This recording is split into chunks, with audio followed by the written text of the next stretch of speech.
Welcome to Longview Game Day, live from Lobo Stadium. This is Frank Sides, joined by Morgan Smith, Keaton Daniels, Coach John King, and Lizzie Katie Baker. Katie Baker, I'm sorry. And we're live ahead of a big-time matchup this week. Bryant, Arkansas is in town. Coach, start off by telling us a little bit about what you expect tonight. Well, it'll be a lot of tempo from them, from what I've seen on tape. You know, they're going to play fast. They're very explosive.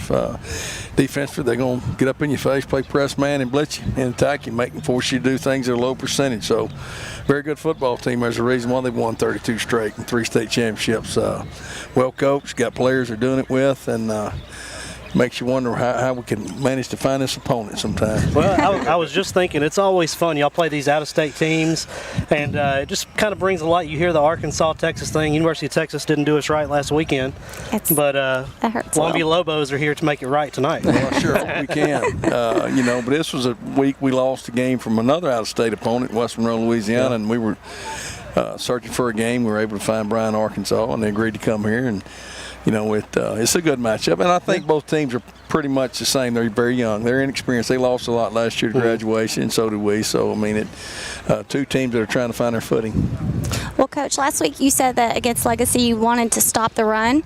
So what is something that you were focused on this week against Bryant? Well, we can't give them big plays. We can't let them tempo us, keep us on the field and wear us down. I mean, that's going to be the big thing. You got to win first downs, and you got to get lined up in a hurry. And they're going to give you a variety of formations, try to out-leverage you. They're not scared to run the quarterback, who is a 215-pound kid. So I think that's what we'll see from them from an offensive standpoint. Defensively, we got to get lined up and, you know, and slow them down and win first down. I mean, tempo slows down when you put them in 3rd and long. Coach, we know you're all business all the time. We got homecoming tonight. Going to be a lot of faces, a lot of old faces you hadn't seen in a while. You know, the kids are excited. Can't be your favorite night of the year, I'm assuming. But how are you managing expectations? I guess y'all think I'm a grouch or something. But, well, you know, like I tell the kids, look, homecoming festivities, look, our job is to go win a football game. You know, the alumni, the spirit groups, all of our organizations, they need to be celebrating. The homecoming court and the ladies, you know, that win those awards and so forth, you know, that's what it's about for them. Our job is going to win a football game. Everybody's going to feel pretty good about it if you can win. If you don't, and regardless of what celebration you have, nobody feels good when you leave here. So just let's make the main thing it's playing football. Now, going into last week against Legacy, big football game for you. I went back, I've watched that game 3 times. A lot of things worked that we didn't see in the first 2 games. Are you opening up that offense a little more? Is that kind of what we saw? Well, yeah, you know, we tried to do it in week 1 and we just couldn't protect to do it, and it turned into negative plays and turnovers and just blew up in our face. And then against Marshall, we were a little more conservative. And you know, I knew that we can't win at a high level, you know, playing that away, calling the game that way. So we opened it up a little bit more, and you know, we protected the quarterbacks better. We made big plays in the throwing game, and you know, we had some big runs too. When you can back them off by making big plays, and all of a sudden that box doesn't get as loaded. Sure. Coach, I watched it last week, and you guys look really, really good on offense. What are some of the keys as far as to stopping their blitzing and stopping their aggressive defensive style? Well, for us to play good on either side of the ball, we need to win the line of scrimmage. You know, and I've always said that. Now, you know, those skill guys are going to make plays, but to be consistent and to do it when you need to do it, be able to run it when you want to, throw it when you want to, and also be able to stop it on the other side, you got to win the line of scrimmage. And our offensive line is going to have to play well, and we're going to be forced into some one-on-one matchups. And you know, they're very talented. Their 2 inside guys concern me a little bit, and they're very active in what they do with them, and they're great players. So I mean, they're going to load the box. They're going to play press man, and it's our job to be able to, you know, counter it.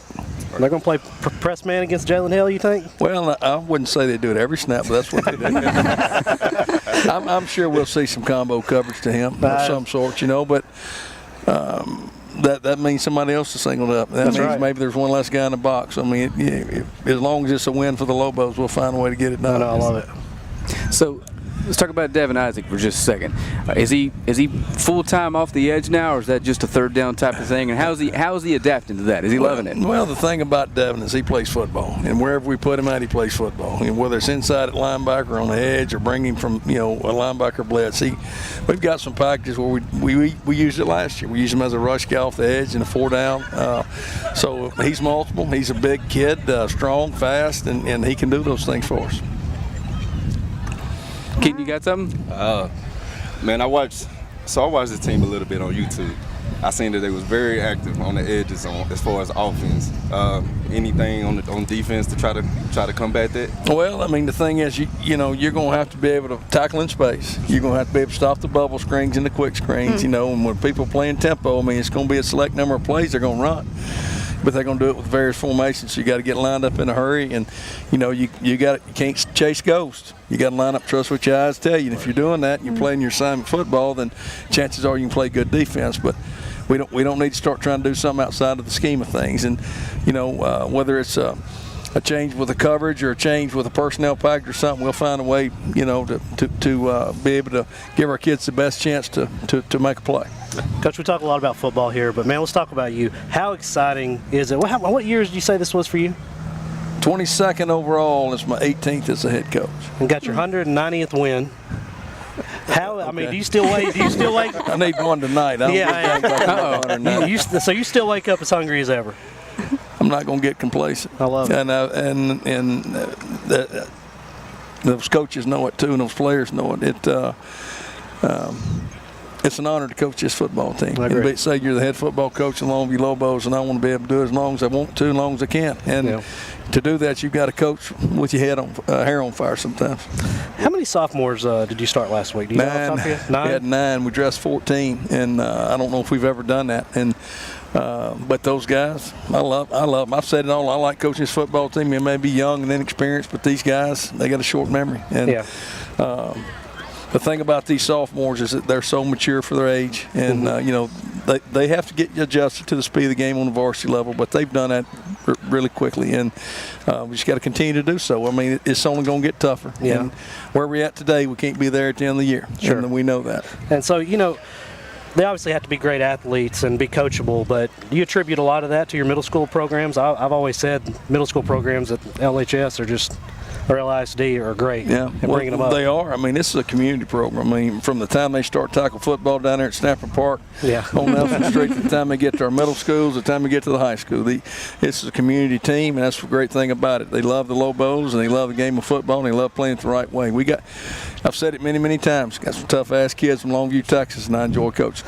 I started playing football down there with Joel Armstrong. Yeah, pretty good player. You played down there too, didn't you? Yeah, that's what it was. Joel Armstrong saved my job out here against John Tyler. 2001.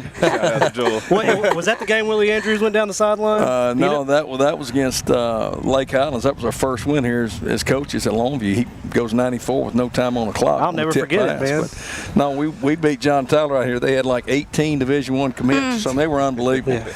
And we got in a formation just called check it, and Joel Armstrong checked it, and we beat them. So great individual effort. I mean, it was a great team effort, but he did a good job with it. I love Joel, man. Good guy. Well, Coach, to piggyback on what Morgan said earlier, talking about your effort, when I came out here Monday, it was definitely good to see you still getting after these kids, making sure they do the right thing and being where they're supposed to be, and seeing that your level of expectation has not changed. Well, I only know one way to do it, you know, and we're going to do it that way, and we're going to hold them to the standard, and they understand that. But I mean, that's the thing about each team's a little different. You got to treat each team a little bit different, and you know, we're starting to figure each other out, coaches and kids. Let's put it that way, and how we go about things. Right. Well, Coach, man, we appreciate your time. We know you got to get back to pregame. Best of luck tonight, and as always, thanks for having us. You bet. Thank you so much. All right, let's take a quick break. We'll be right back. At Godarzi and Young, we take things more seriously. Every case that's handled at our office is handled by a team. That work and dedication has caused our office to recover more record verdicts and settlements than any other law firm in Northeast Texas. It is our obligation to make sure our client has the financial backings and the manpower to be successful. We are exactly who we say we are. We're trial lawyers who've gotten results year in, year out.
Welcome back here at Longview Game Day here at Lobo Field. Longview Lobo versus Bryant, Arkansas. What is their mascot? Hornets. Hornets. Okay. They've won, what, 3 state championships in a row, 32-game win streak, and they come here to LHS. Best of luck to them. That's right. I love it. I know. Can't act like I really mean that. But hopefully they come out injury-free. But we wanted to take a minute. Game Day, we're always doing partnerships with different companies, and we try to think like what would be great for the kids for us to do. And this year we entered into a partnership with the Longview company, Longview-based company, Smallwoods Homes. This is awesome. Yep. So we normally do trophies. Here. And this year we still do trophies, but they're hooking us up with frame photos with our defense, offensive MVP, as well as our Playmaker Awards. And appreciate that. Y'all put them down. But located here in Longview, Texas, started here in Longview, Texas. Game Day has been ordering frame photos from them for at least 2 years. I like to give it as gifts. Let me rephrase, not gifts, but I like to give them as it's a different word, presents. It still may not be a good word. Yeah. Long story short, we give them out constantly. We were approached by Smallwoods. They wanted to partner with us. We're doing it in Texarkana and in Longview. It's a great thing. And not only did they hook us up with those, they sent us these. All of you got one of these. Man, that's nice. Very first time on set here in Longview. Yeah. That's amazing. So they hooked us up with that photo by Wayne Grubbs. And just want to give a shout out to Smallwoods. Appreciate everything they're doing and have done for us, and looking forward to just a really long relationship with them. The kids love these things. We have 6 to give out tonight to kids that have won defense, offensive MVP, or been a playmaker for us over the last couple of weeks. They get helmet stickers. We have the Game Day MVP helmet stickers, the playmaker stickers, and of course get a trophy, which we have a really unique one. And at the end of the year, we'll have 2 like 3-foot tall trophies to give out that That's are legit. What? That's amazing. So true That's story. awesome. I've got these things hanging all over my house and didn't realize that's where they were coming from. As you can imagine, I'm not the one ordering baby Smallwoods, but that's where they're coming from. They've been coming here for a year. Well, the thing I love about it is those are going to follow them to dorm rooms and everywhere else. Those are going to be displayed with pride for a long time to come. So we had a player last week in Texarkana that made it on You Got Mossed. It's our 4th cool. player that we've had on Game Day. That they've used Game Day film to get on You Got Mossed was a big deal. But we happened to have a guy in the end zone took a photograph of the entire thing. We ordered all 6 photos, and he has them in line, and it's just like he goes up, you see the ball come into frame, you see him catch it, you see him start coming down, and then you see like in the background the guy raise it up. That's awesome. And he actually, Randy Moss sent him a pair of You Got Moss gloves. He's the first player ever to get those. That's Really? amazing. That is so cool. They started it this year, and the Smallwoods thing, I mean, it's just, and the thing is they're not really expensive. Like that entire thing, I think I spent maybe $110, and they comped it, but it would have been like $110 for all of them. And these are 17 by 24 frames or 25, whatever these are. So very reasonable. Yeah, they're reasonably priced. He loved them. And then the players up there, like we always say, hey, tag us where you put them. They always end up right above their bed or something like that. I wish we had stuff like this when we were playing. Oh, yeah. I mean, Keaton would never got one. No, I would have had a bunch of them. But man, it's good times. We're going to do our area segment here in just a second. We just want to come on. Thanks Smallwoods for partnering with us and investing back in the kids in our community. We really appreciate it. With that being said, we will be right back with the area games.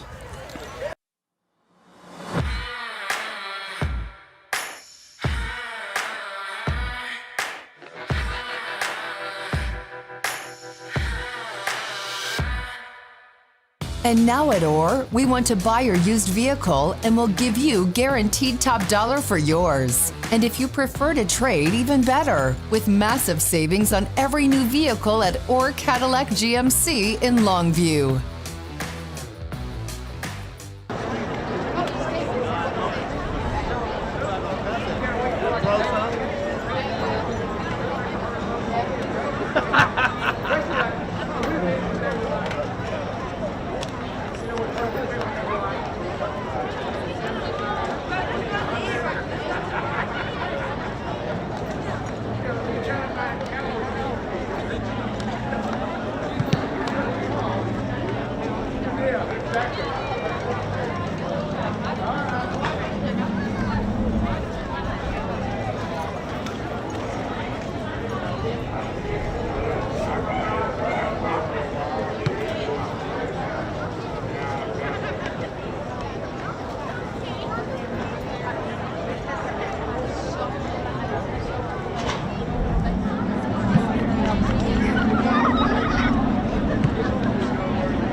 Welcome back, man. We added my buddy Jake Poole with us. Welcome back. Glad to be Yeah, here. man. How Thank things you been so going? much. Absolutely. So you used to live in Bryant. I did. No way. I did, yeah. So you can give us the inside scoop. Yeah, so that was 10 years ago, but that's where I started working after college, and where I got married and had our first kid. Oh, and how neat. we lived right there close. Man, it's a good community. They're good people. The community really supports the schools, and it's a great place. It's weird how every good football program you see, or any sports program, like the community supports it. Absolutely. The school big time. Absolutely. But this is our area game segment. Katie and Lizzie, they are our resident experts in everything. So I don't know about that. Yeah, I don't know I see about right off the bat, Arkansas High and Mount Pleasant was canceled this Yes. Yes. week. Arkansas High had not COVID concerns. They had several players with COVID, so I just hate that for the players. yeah, that's Oh, the I second just game hate they've it. had to cancel over COVID. Yes. I do hate it for them as well. I mean, because that team last year, half their games were canceled because of COVID. And 3 of those games were canceled 30 minutes before the game. Oh, you're my kidding. gosh. Yeah. Man. So, Heartbreaking. Devastating. Yeah. so it's That's rough. heartbreaking. Well, the next one was Allen versus Tyler Legacy. That was from last I'm going to night. say, yeah, it was last night, wasn't it? Allen beat Legacy 49-28. But the first game that we're going to talk about is Mesquite Horn at Tyler this evening. Last week, Mesquite Horn lost to, I guess, Bowie. And the Mesquite Horn has won the last 2 times that they've met up, but I'm picking Tyler. Yeah. They've got a stud, it sounds like, in Montreal Wade. He's going both sides of the ball at the level that he's playing. And he's got 6 TDs on the year and 18 tackles at safety. Both so sides. he's an athlete on the field. I don't know. I mean, I've seen Tyler play, I think twice now. Good football team. What's the record of Horn? I don't know a whole lot about it. 0-2. They're 0-2 right now. Okay. Tyler's 1-2. I'm just they going to beat go with NAC I'm just last going to go year. with Horn because Tyler's Tyler. Tyler. I believe in you, Tyler. Why not? Come on, Tyler. I'm riding with East Texas. Go Tyler. That's right. I'm with you. All right, next up is Gilmer Lindell. And last week, Gilmer. Battle of the state championship losses. Stop it. Stop. I need you to. This is the last you get to bring that up. Yes, that's it. We're done. Gilmer beat Atlanta big last week, 48-6, and Lindell lost a close one to Van, 35-31. Lindell's So- had a rough start. They're 1-2 right now. Yeah, so they probably lost. They had a big They senior did. class. Lost a But bunch their of them. offense is still really good. Okay. I think their defense has some growing pains to Well, go there is through. no situation where I'm not taking Gilmer. Okay. Well, they're averaging 47 points a game, so that's a good call. Well, yeah. Yeah. Go with Lindell's Gilmer. quarterback's got 800 yards in Yeah. the air, so it's going to be. I think Lindell's it's gonna, quarterback does? Lindell's Yeah, got they're their 1 and 2? yards. Yes, their Yes. offense. I'm telling you, they've lost to 2 teams that are 6-0 right now, and they've only lost to them for a total of 7 points. Let me rethink. No, I'm still going Gilmer. Good I call. will say this. I did not know this. I found this out today. Gilmer has only lost 6 games since 2018, and all 6 games are either to Pleasant Grove or Carthage. I was about to say, I can That's guess it. who those games were against. That's it. Right. Yes. So Next up is Spring Hill Henderson.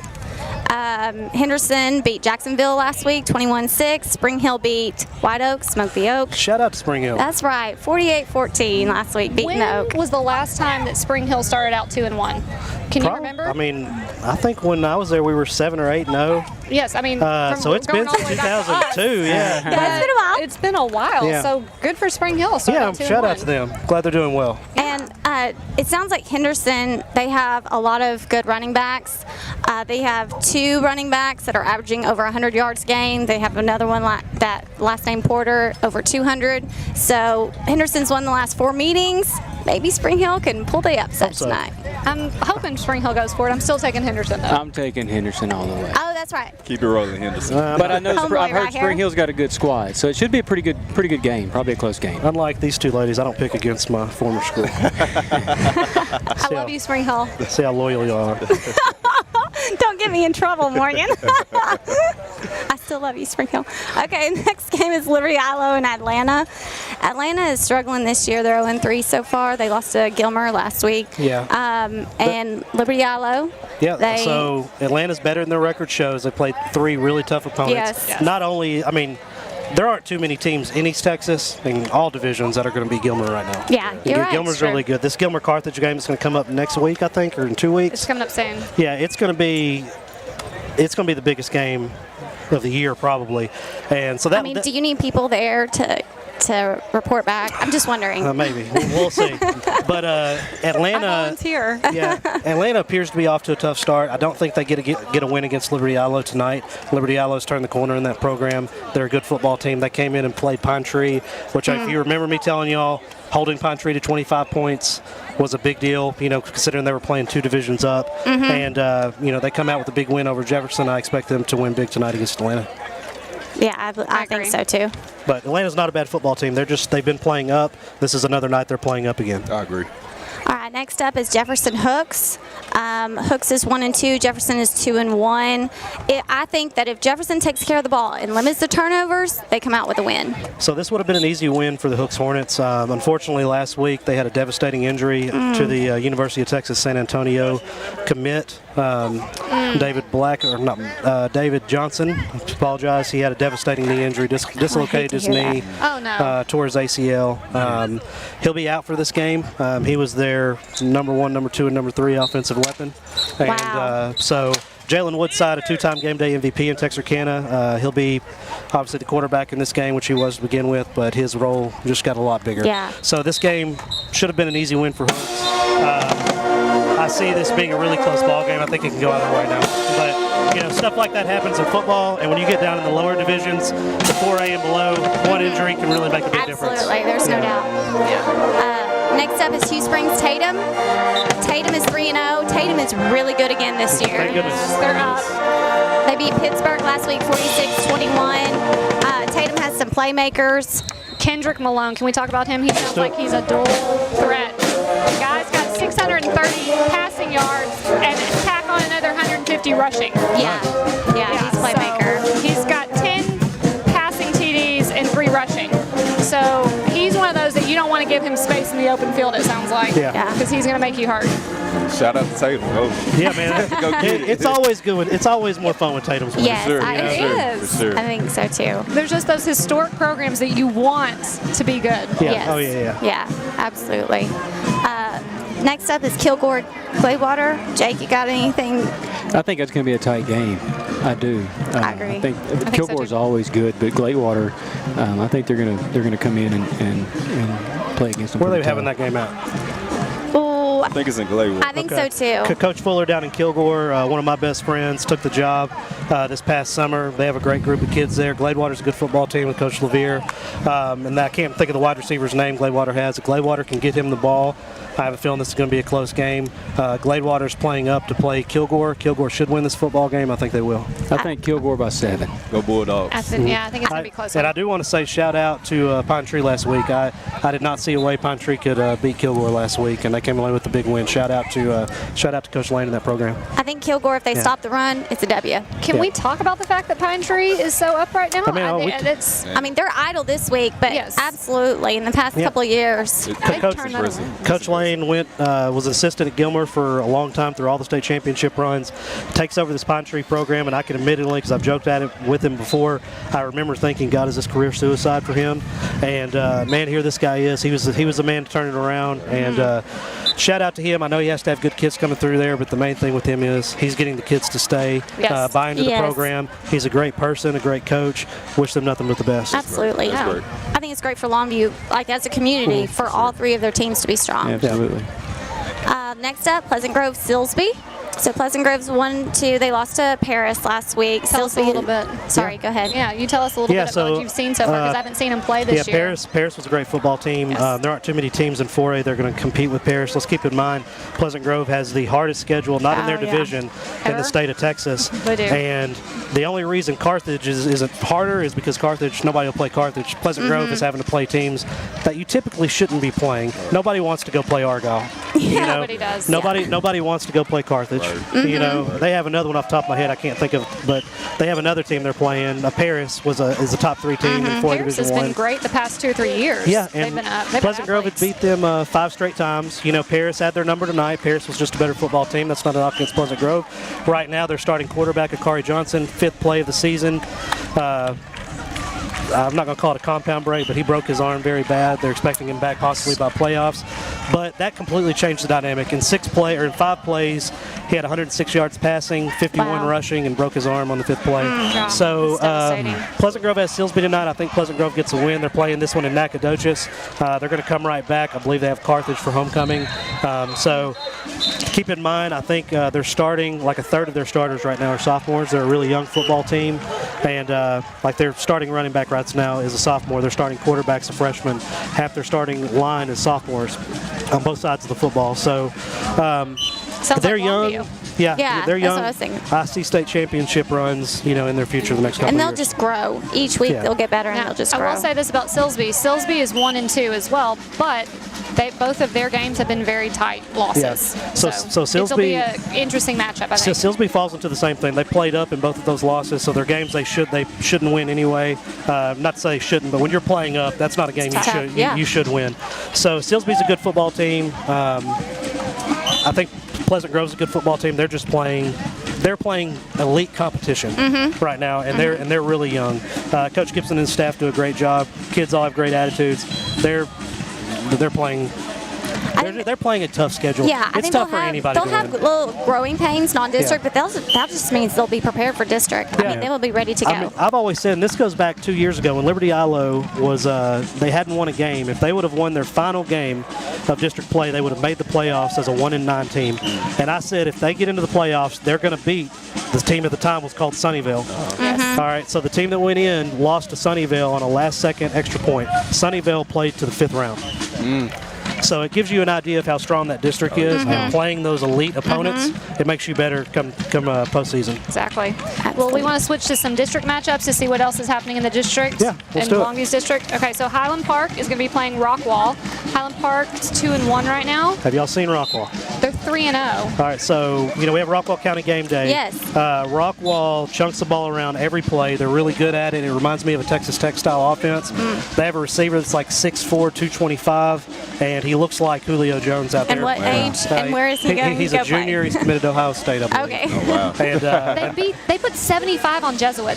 yeah, I mean, 75. Or to beat Lake Travis, 59-35. Lake Travis is historically so good at football. For them to put those kind of points up is ridiculous. so it was Rockwall Heath that lost to South Lake Carroll by 1 point, right? Yes. Another great football game. I mean, it's amazing that in Rockwall, both of those teams played to see who went to the state championship in baseball last year. And then they're sitting here in football, and both of them are top 5 teams. And I think they're both ranked nationally. They play in the same stadium. It's so odd. There's that much talent right there. That's tough. When you tell me that those kids are playing for a state championship in baseball, that tells me they got skilled kids on the field. Yeah. And that's dangerous because that means speed. Yeah. And it's execution. We talk about Longview, how you start off down there on Nelson Street playing football. Everybody's basically running the same offense, and you get up to high school level, and like everybody wants to put on the rocking L, and there's no exception to that. Yes. Everybody wants to. Yes. It's the same thing there. They start those kids at a young age. I was told, I don't know this for a fact, but in Pee Wee football, they have to throw the ball half the plays. Wow. So they're starting them off really young. I'm sure the ball is not traveling far. That's right. I'm sure that ball is not traveling far. Hey, speaking of Little League, my son had his first touchdown in his first game. He was excited. Practice Monday. They got beat pretty bad. But practice Monday, and the coach is like, well, did y'all have a good time? And everybody's like, oh, it sucked to lose. My son was like, I had a good time. Wait, Morgan. So the question is, did he have a touchdown dance after he scored? No, he didn't. He didn't do that. I was the defensive coordinator, and I just assumed these kids knew we were pulling flags. I hadn't made it to a practice. They only had one. And we were playing two-hand touch. And they would look like, why are they still running? Yeah. So their first 4 plays were all touchdowns. They didn't score after that. Now my 4-year-old's got his first game tomorrow morning, so we're gonna have the set there for that. Well, if Orr's willing to pay for it. That's it. Speaking of Orr, I'm starting to see a lot more cars coming down I-30. Yes, sir. Yes, sir. We had a truckload show up yesterday, 4 Yukons and 2 Escalades, and man, it's good to see them coming in. So. I ordered a truck. Man, it's been 14 months ago, and it just came in today. Wow. So they're bringing it to me Monday. I'm excited about it. Wow. That is awesome. It takes forever to get vehicles right now. It's nuts. It's kind of crazy. The microchip shortage, it's a lot of us guys are still confused, why and when and what and all that. And all you can do is just do what you can do and try to provide the best service you can. And so that's kind of what we've been focusing on, and try to communicate with the people and tell them when their car is coming, because the last thing people want is order a car and then just not hear anything. And so we try to focus on communication and calling and getting updates and stuff like that. But when they get here, man, they love them and they're good. And So what I'm hearing, you've got cars on the lot, so everybody needs to get there quick beginning of the week next week, right? Yes. Well, the majority of the stuff we have is already sold. And so really the best way to get one is just come order one, because people will say all the time, hey, man, let me know when you got one. I'll check it out. And I said, well, I'm not going to have one if you want one, because, the next one gets ordered, the next one gets ordered, the next one gets ordered, and so there's just a list. And so, we can, let you look at the one that comes in and all that. But what are you going to give me a demo Escalade? That's what I really want to know. We finally got Mr. Orr's Escalade in, and so it's finally coming in. So is it black? What color do you order? There's a new black one in Texarkana. He doesn't live far from me. Yeah, I'm pretty sure. So he doesn't have it yet. No, he doesn't have it yet. It's not his. So you can go and check it out though when he gets his in. Somebody around me got one. And the guy that washes my car was washing this one, and I stopped and checked it out. I'm like, it's the nicest car I've ever been in. I'm telling you, it's the nicest car I've ever been in. Wow. I mean, I'm not gonna buy one, but I'll demo it and sell it for you. I'd be a great. That's what everybody wants to do. Listen, they have this. They have these honeycomb seats. Like the stitching. Yeah. It's awesome. They have freaking speakers in the roof. Massage seats. And cooler in the console. Yeah. Wow. And the little speaker where you can talk to the person in the third row, like they're next to us, like this. Oh wow. Really? It's a new feature. Wow. So there's a speaker in the third row, and you turn it on, and it enhances the conversation. They better have a decibel block on that, because I yell at my kids when they're in the third row.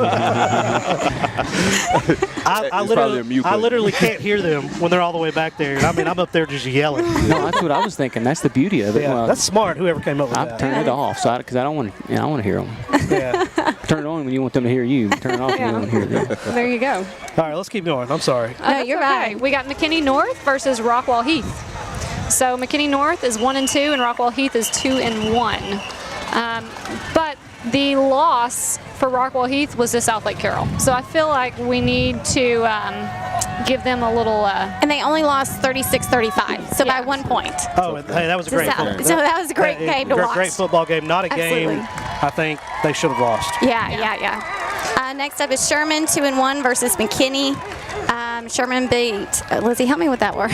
Saginaw, there we we go, thanks. I used to live in Saginaw. Did you really? I did used to live in Saginaw. Well, I'm sorry, you got beat last week. I didn't even know they had a school. It must be new. They didn't have a school when I lived there. They're blowing up.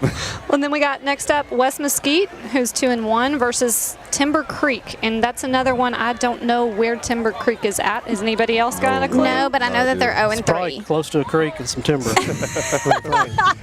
Somewhere in DFW, there's a creek and Sounds like East Texas. Definitely like East Texas. So, and then last up, Wiley East is idle. Yeah. So they're sitting at that's the 2-1. district. Well, we got a minute and a half, so let's talk about the Longhorns. What happened? I don't want to talk about Y'all know I live in like Arkansas, Haven area. I know. It is like, it's so rough for me. I know. Do you know Somebody the showed up at our of pigs that I've had to look at Oh my God. in the past week. They have we do our weekly show at Walk-Ons every week, and somebody showed up with an Arkansas helmet and just set it on the table, and every time we tried to move it, they would just come get it and put it back. And it was just like, I have no idea who the guy was. You know, like so my parents are both Texas exes. They lived in Arkansas for 5 years, and they had a Texas flag, but they were told, do not put it in your front yard. So they had a little bitty flag in their backyard to show their allegiance to Texas, but they are all about their hogs. And I think in some way it's kind of neat because they don't have really any other team to root for. And I was getting messages from people who didn't go to Arkansas. They were just Arkansas fans because they live there. Yeah. My dad coached them, and we met them once. And I'm getting messages. You know, so I lived there, but grew up here. And when I lived there, I would learn to root for the Razorbacks, you know, when they weren't playing Texas. Jacob, I thought better of you. Well, you kind of get bought into it. I mean, they're some of the most loyal fans. They really are. And for no reason. Anyway. And my wife's from there, and, you know, her family, so I have to. They're beeping me, telling to bring it upstairs. Let's do that. Let's take it upstairs, and we will come back for the homecoming ceremonies. Appreciate you guys watching. Don't fumble when you're looking for your next trailer. At RJ Trailers, we got the hookup. Cargo Mate, Hallmark, Text Line, Diamond C. We've got the inventory selection to get you into the end zone. Step into savings with R&J Trailers. Don't pass up on the best deals around. R&J Trailers in Longview and online at rnjtrailers.com. We've got the hookup. Last Saturday, well, good evening, everybody, and welcome to Longview's Lobo Stadium. I got our mic on just as the PA guy was going, so that's all right. We have homecoming here at Lobo Stadium, which means you're not going to hear from the press box guys for very long because there's a lot that's about to take place down on the field, and we're going to let you take in all of the pageantry of the 2021 homecoming. But I'm Chuck Zach along with Tony Kirk. We are so proud to be with you for week number 4 of Longview Lobos football. The Lobos come in with a record overall now of 2 wins and 1 loss, and they are taking on an unfamiliar foe. We've had very familiar foes the last couple of weeks in Marshall and in Tyler Legacy, and this week it'll be the first time to meet the Bryant Hornets. Well, it's a very unique ball game when you consider it's an out-of-state opponent who you've never faced, to my knowledge, and it's a one-time deal. It's not a home and home. It's a one-time, we'd like you to come down here. We're looking for a homecoming game. Do you mind coming down and playing us for homecoming? Hang out in Texas for a minute. About a 4-hour drive down here for the Bryant Hornets, and they come well prepared because they're a pretty good ball club. And I bet they don't get to see very many homecoming games. No, I'm thinking no one in the state of Arkansas schedules these folks for a homecoming game. No, so they're like the girl that never gets asked to the date. Here you get a prom date this time. You get to go to homecoming against the Lobos. I think they're the girl everybody's a little intimidated by that's afraid to talk to her. And I think it took John King just needing a ball game for this week. He had a previous opponent back out on him this summer, and he started making phone calls. And when you're looking for a game in the summer before the fall, there's only certain teams that answer, and they're usually pretty good. Yeah, and that is what this team is. Bryant's 2-0. They have won overwhelmingly their first 2 games of the season, beating Benton 42-3 and Marion 58-7. That means nothing to anybody here in Longview and East Texas, but we will say this. The game against Benton is a game that's been going on for the last almost 50 years now. About 45 years they've been playing back and forth in what is known in Arkansas as the Salt Bowl.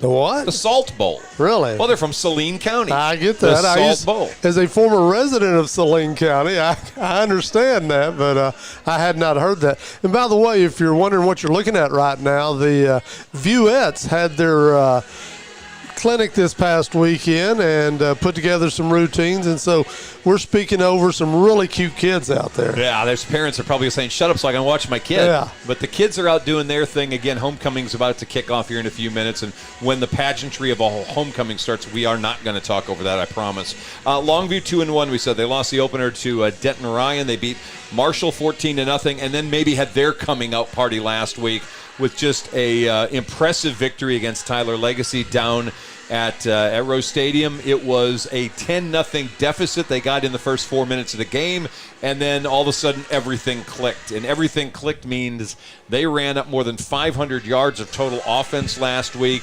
They threw the ball well. They ran the ball well. Their defense played well.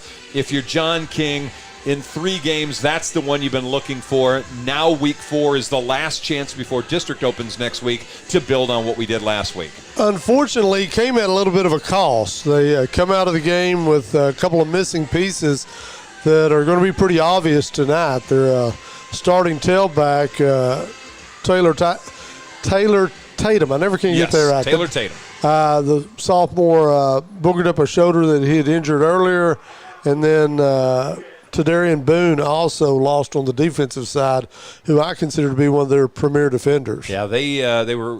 It was a little scary watching Tadarian leave the field last Friday, but in talking to Coach King before the game today, we thought knee. He said, nah, ankle, a little bit boogered up. He said, look for him maybe next week. He said, probably could have gone tonight, but they're going to take another week with a non-district opponent here that doesn't really matter a whole heck of a lot for the big scheme of things. And so Tadarian's going to sit in his place. Chase Smith, who's been a safety for the first couple of weeks, is going to move down to linebacker because we got a great performance last week from Buda Garrett, who has moved into the starting lineup as well.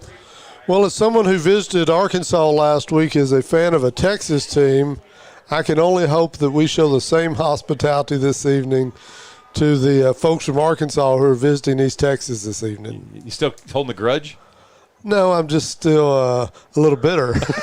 or holding the grudge. Just bitter. The state of Arkansas, well, the Razorbacks did great last Saturday night, have not done well against Texas teams. They haven't played that many. Arkansas High went over to Paris and got blasted 55-0, and we saw a victory as well for Pleasant Grove over Nashville. All right, they're going down to the field. We're going to be quiet for a minute. Let's just see what's going on down there. This year, our homecoming court includes duchesses from the senior class. The nominees for homecoming queen are Amy Asiano, Magali Arriaga, Danique Bauer, Victoria Bush, Madeline Creel, Karime Enriquez, Randy Floyd, Michela Peterson, Kiadria Lister, Veronica Sky Sloan, Damaria Williams, and Julia Wilson.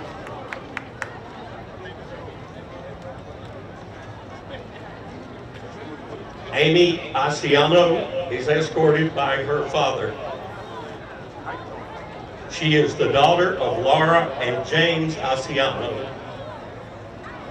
Amy volunteers with many youth and children's organizations and assists the elderly.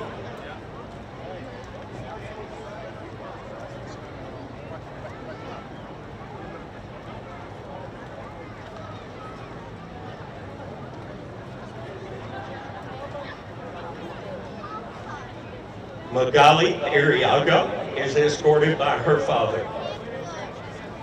She is the daughter of Erica and Raul Arriaga.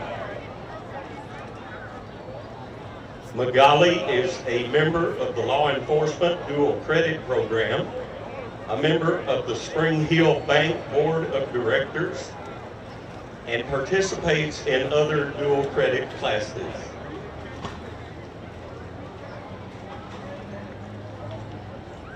Danique Bauer is escorted by her father.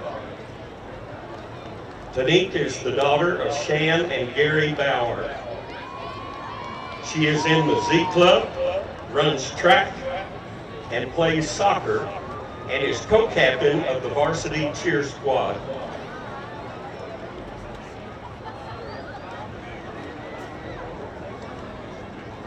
Victoria Bush is escorted by her older brother, Chris Friday.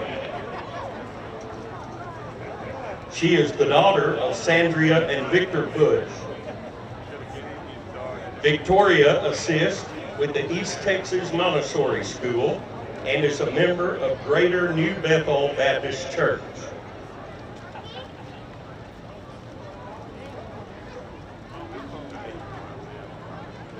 Madeline Creel is escorted by her father. Madeline is the daughter of Megan and Michael Creel. She is a member of Z Club and the varsity soccer team and attends Longview Evangelical Presbyterian Church.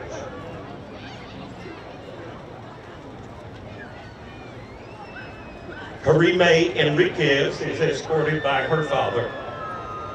She is the daughter of Eva and Roberto Enriquez. Karime is a member of Z Club, HOSA, and Longview Student Council.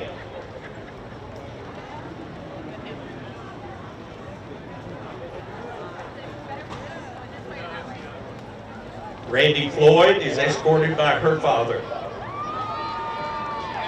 She is the daughter of Tamika Everhart Floyd and Randy Floyd. She is a member of varsity cheer, the varsity soccer team, and is on the Texas Bank and Trust Student Board of Directors.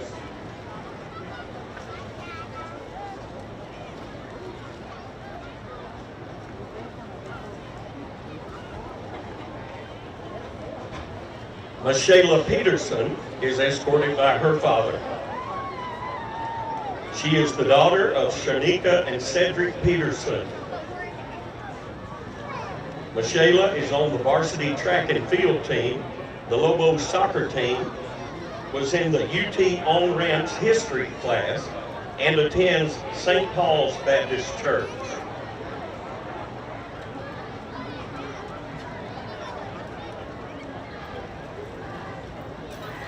Kiadria Lister is escorted by her father. She is the daughter of Tamika Bush and Christopher Lister. Kiadria is in HOSA, a 3-year varsity softball player, and has earned 6 hours of CNA credit.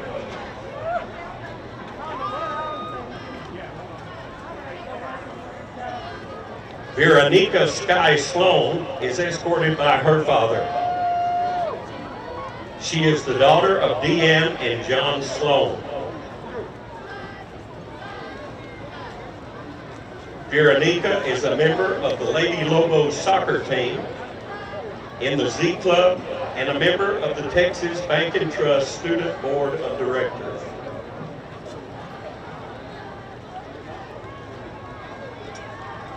Demaria Williams is escorted by her uncle, Sonny Johnson. She is the daughter of Tamisha Johnson. Demaria is the manager of the Lady Lobos softball team, is in the law enforcement dual credit program, and attends Parkview Baptist Church.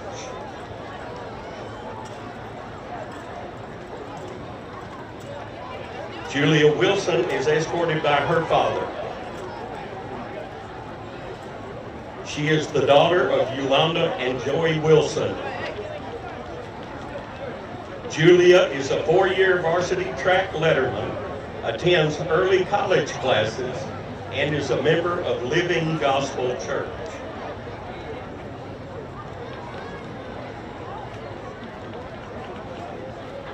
Students in all grades at Longview High School have voted to elect one of these candidates as the 2021 Longview High School Homecoming Queen.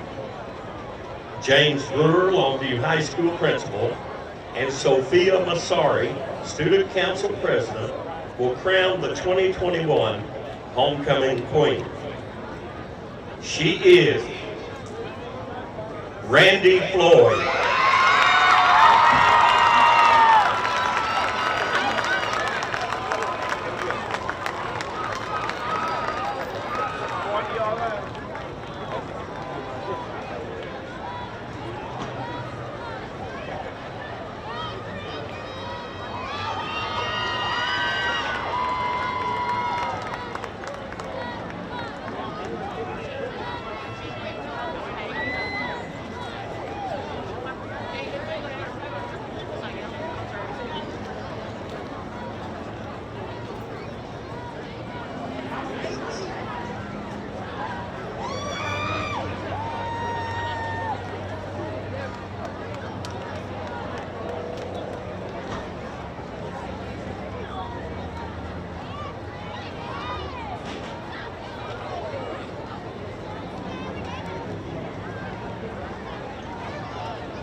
Please direct your attention to the 50-yard line and Buick Captain Riley Hunter, who will be recognizing 2 special duets at this time.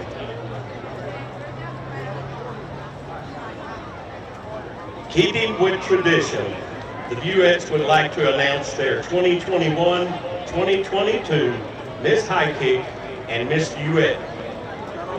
Miss High Kick is Rebecca Roberts.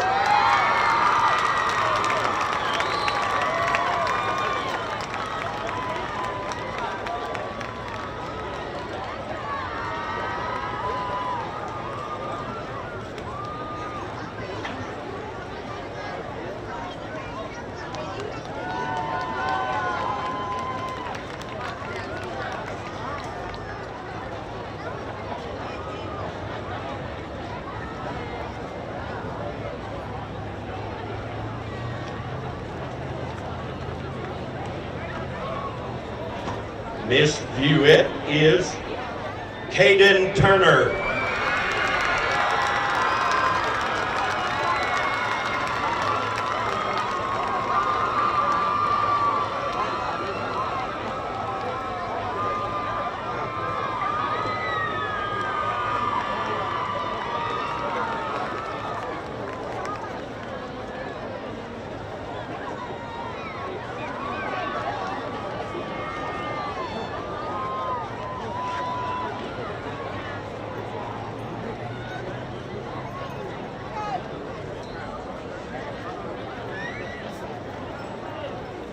We are also recognizing our 2021-2022 Miss LHS cheerleader is Tanique Bauer.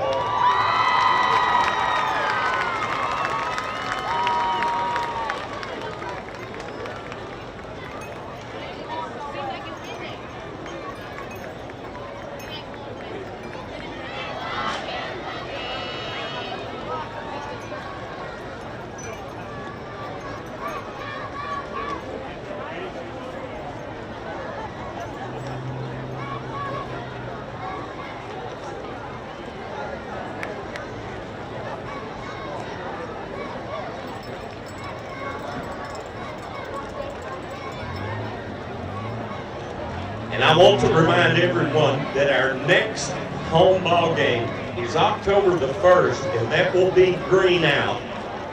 Green Out night is October 1st, so be sure and wear your Green Out shirts.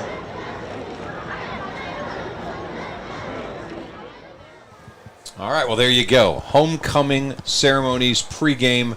Longview Bryant. We're just about 18 minutes away from kickoff. We'll talk a little bit more about this Bryant Hornet team before we get going. They are running a 32-game winning streak coming into this game. They have not lost since, the 2019. It's the end of 2019, the last time they lost a game. And didn't they beat the team they lost about 3 weeks later to win the state championship? Actually, I got that wrong. 2018, not 19. That team that beat them was North Little Rock. They beat them 4 weeks later in the state finals. And, in fact, they were so unhappy about having that loss, they beat them the last 3 state finals. So of those 32 wins in a row, North Little Rock has been the victim of Bryant 5 of the 32. And they beat teams handily. They've won 32 in a row, and 17 of those games are what's known in Arkansas as mercy ruled. When you get a 35-point lead, the clock keeps running. And so 32 games, 17 of those have been mercy rule games. And I know for folks here in Longview, you're probably saying, well, they're beating Arkansas teams. They are. They're at 7A in Arkansas, which is the top classification in that state. But still, you're saying, yeah, they're beating Arkansas teams. And it's a valid point, and we don't really know. We know they're very good. We know they've got D1 talent. We've got a couple of guys on the offensive line for the Hornets that are going to get a chance to play at the next level at some D1 school. And apparently they got a quarterback from a couple of years ago that's making a little noise, too, in the college ranks. Yeah, Ren Heffley, who led them to the first of 3 state championships, was recruited, went to Michigan right out of high school. Things didn't work out at Michigan. he ends up hooking up with Coach Kelly, the new head coach at Presbyterian. If you follow college football, you may have noticed a couple of weeks ago, Presbyterian in their debut under Coach Kelly, who made a name for himself. He's the guy that never punts. Yes. And he was at Pulaski Academy just down the road from Bryant. And he got the young man from Bryant to come over and play for him at Presbyterian. And they set all kinds of records a couple of weeks ago with an 85-point win and 10 touchdown passes. So Ren Heffley is making a name for himself, and really for Coach Kelly and that whole staff. But he's a product of Bryan High School. Bryant's got several kids who are all playing college ball. In fact, I had a conversation with their assistant coaches, and they were pretty upfront that this team lost a lot of the skill position people who helped them win those 3 straight state championships. They got a lot of line back, but you're right, a bunch of skill position guys that are newbies at this. But there's a big difference about being newbies at Bryant and maybe newbies at other places. Because of those mercy rule games, because they were blowing out so many opponents, a lot of kids that weren't starters got a lot of quality minutes. In fact, I'm reading one of the offensive lineman stories, and not 2 or 3 of the big studs, but some of the guys that are getting into the starting lineup this year who in the past couple of years got involved in so many of these blowout games that they're thinking they probably got something to the equivalent of 10 or 11 quarters last year of being able to play. Well, that's 2.5 games worth that you got a chance to go up against live competition at the varsity level. So when you get moved into the starting lineup the next year, you're not somebody that's never seen it before. Certainly, that's huge for these young people who have not been on the field, and this will be unique. I'm sure they come down here to Texas with a bit of a chip on their shoulder and wanting to show the folks in East Texas that football in Arkansas is of a high quality.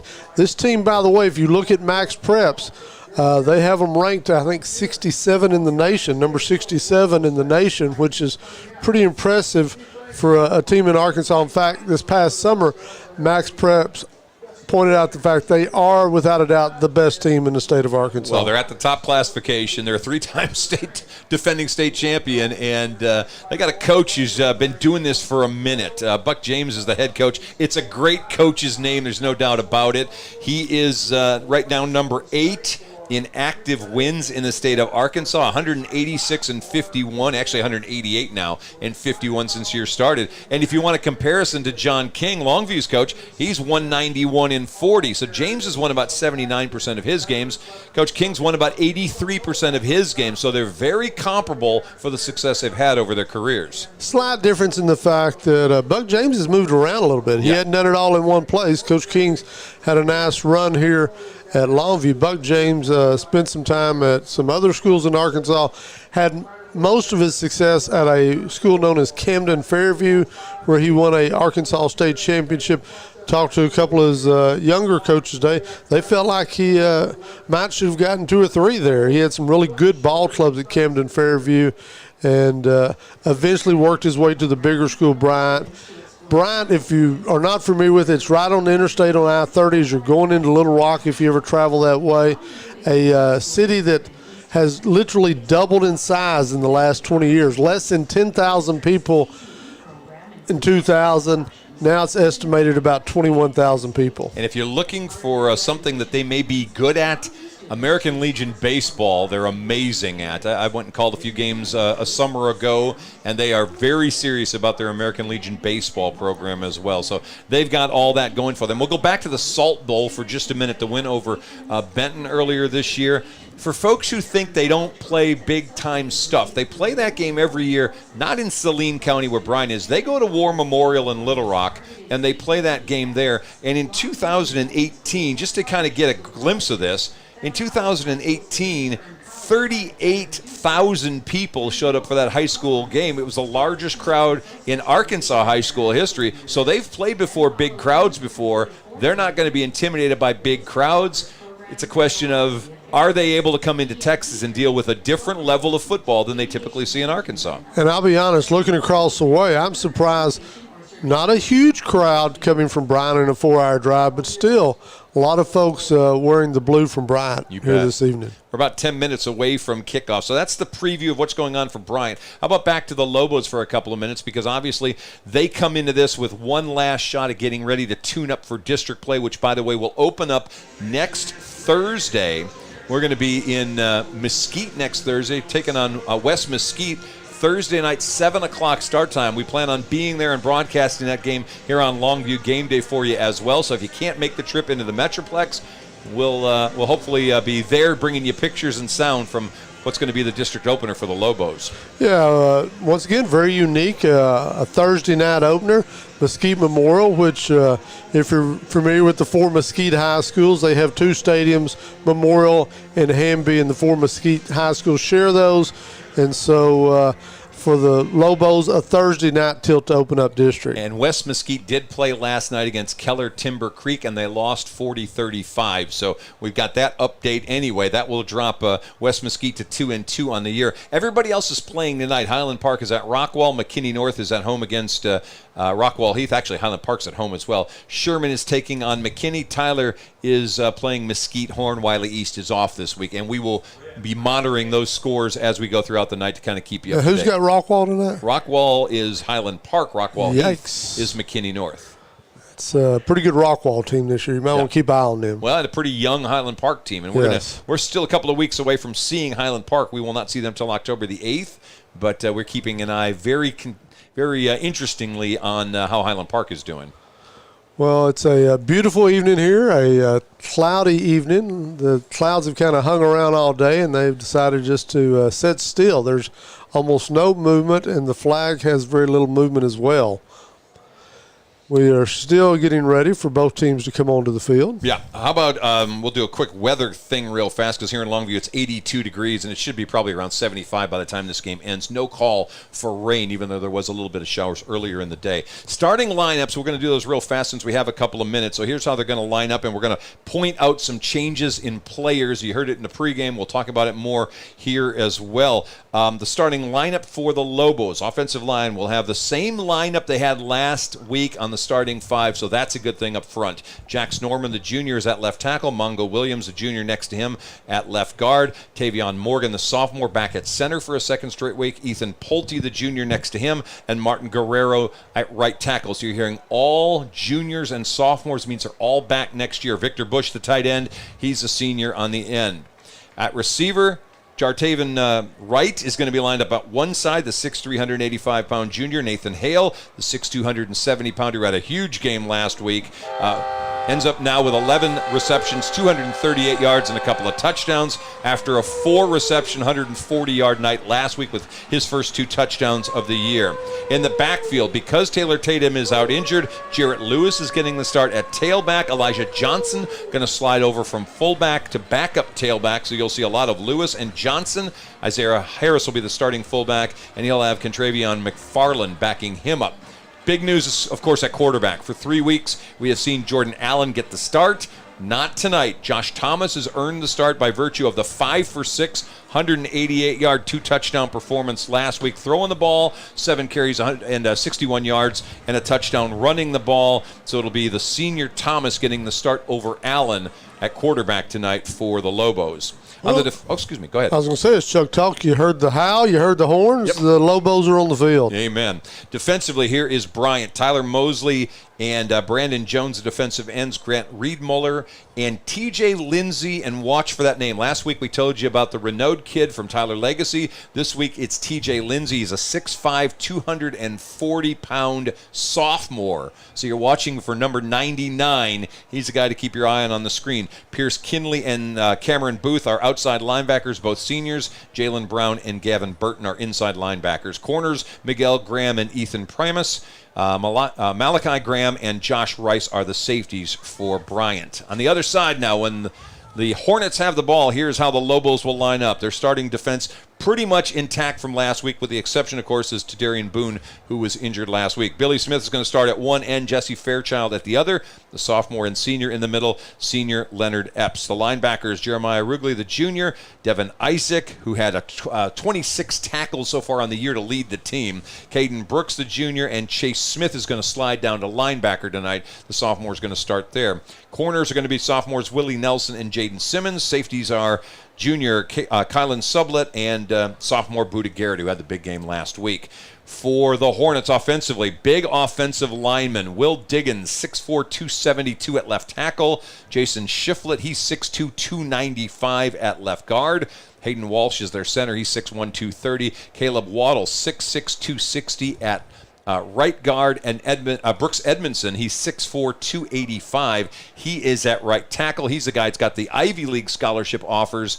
Diggins on the other side has the Baylor, Arkansas State, Arkansas, Memphis offers. Mytorian Singleton's going to be in the slot. Their wide receivers are Jordan Knox and Connor Corley. You'll see some of Robert Hendricks and Blake Everett as well. And the tailback, the guy to keep an eye on, is number 41. That is Chris Ganaway. He's the starter. You'll see a lot of him. And their quarterback, 6'2", 210-pound senior Carson Burnett. So that's the starters for the two teams as we are within about 5 minutes of kicking things off here. Well, while we're naming names, let's go ahead and give you the officiating crew for this evening.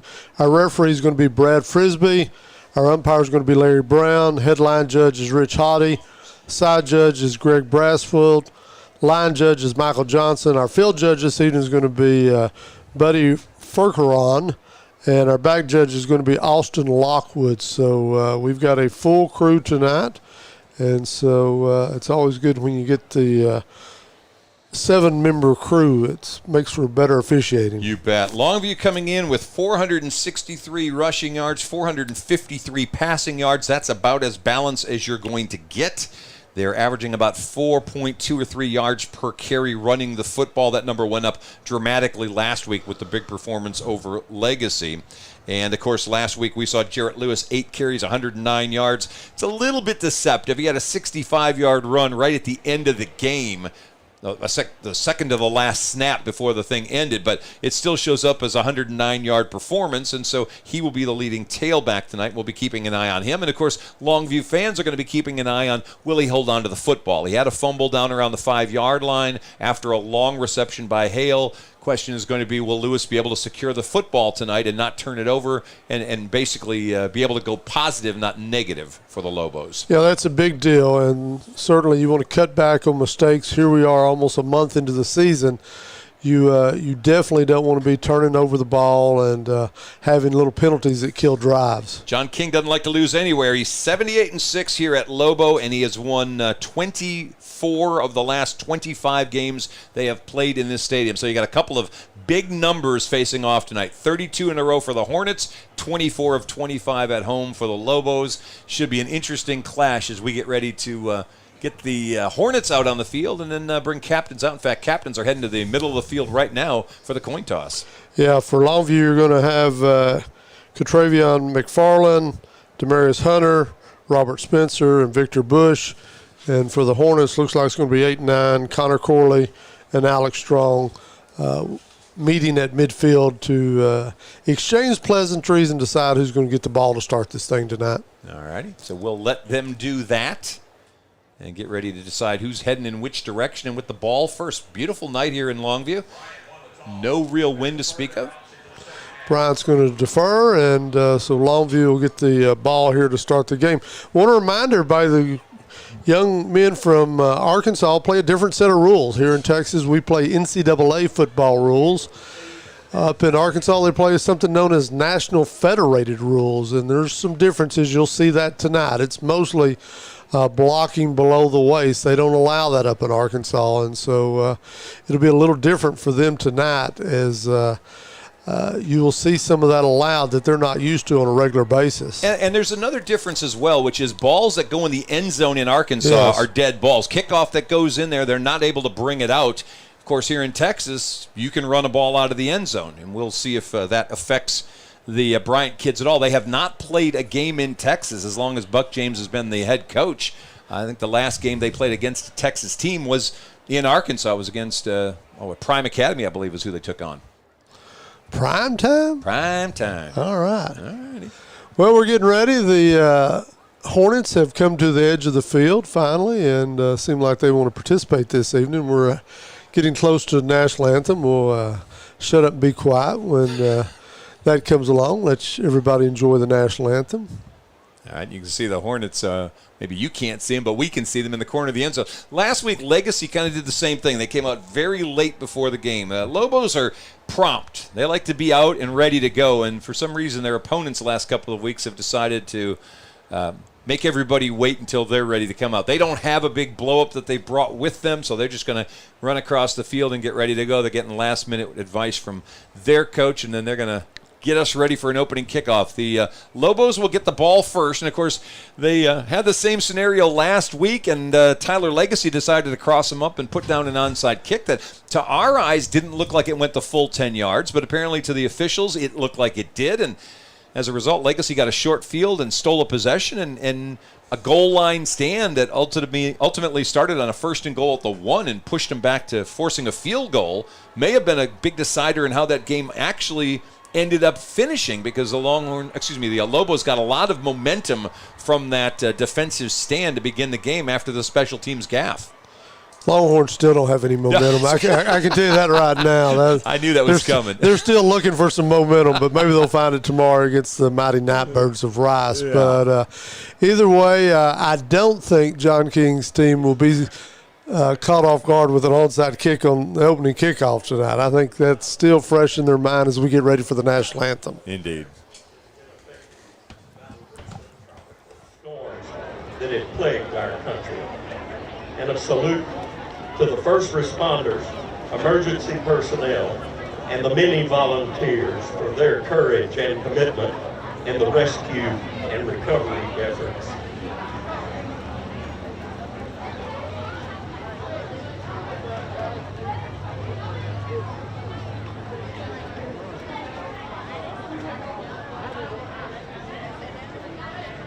Thank you. And now the Lobo Band will play our national anthem.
Tonight's members of the Longview High School JROTC Color Guard are Cadet Lorenzo Savignon, Cadet Command Sergeant Major Vernal Mbula, Cadet Sergeant Hector Santa Cruz, Cadet Sergeant Ruiz,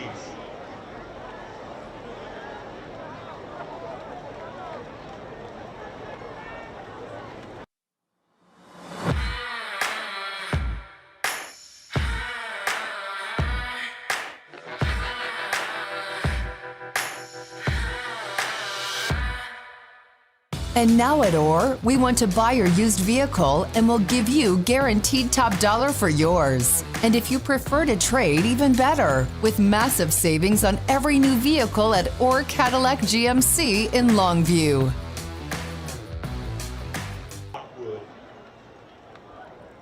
All right, we're getting ready for opening kick. Let's make mention of the coaching staff for the Lobos before we get going. Mike Valerie is the offensive coordinator. Oscar Wilson coaches running backs. John Ritz, the receivers coach.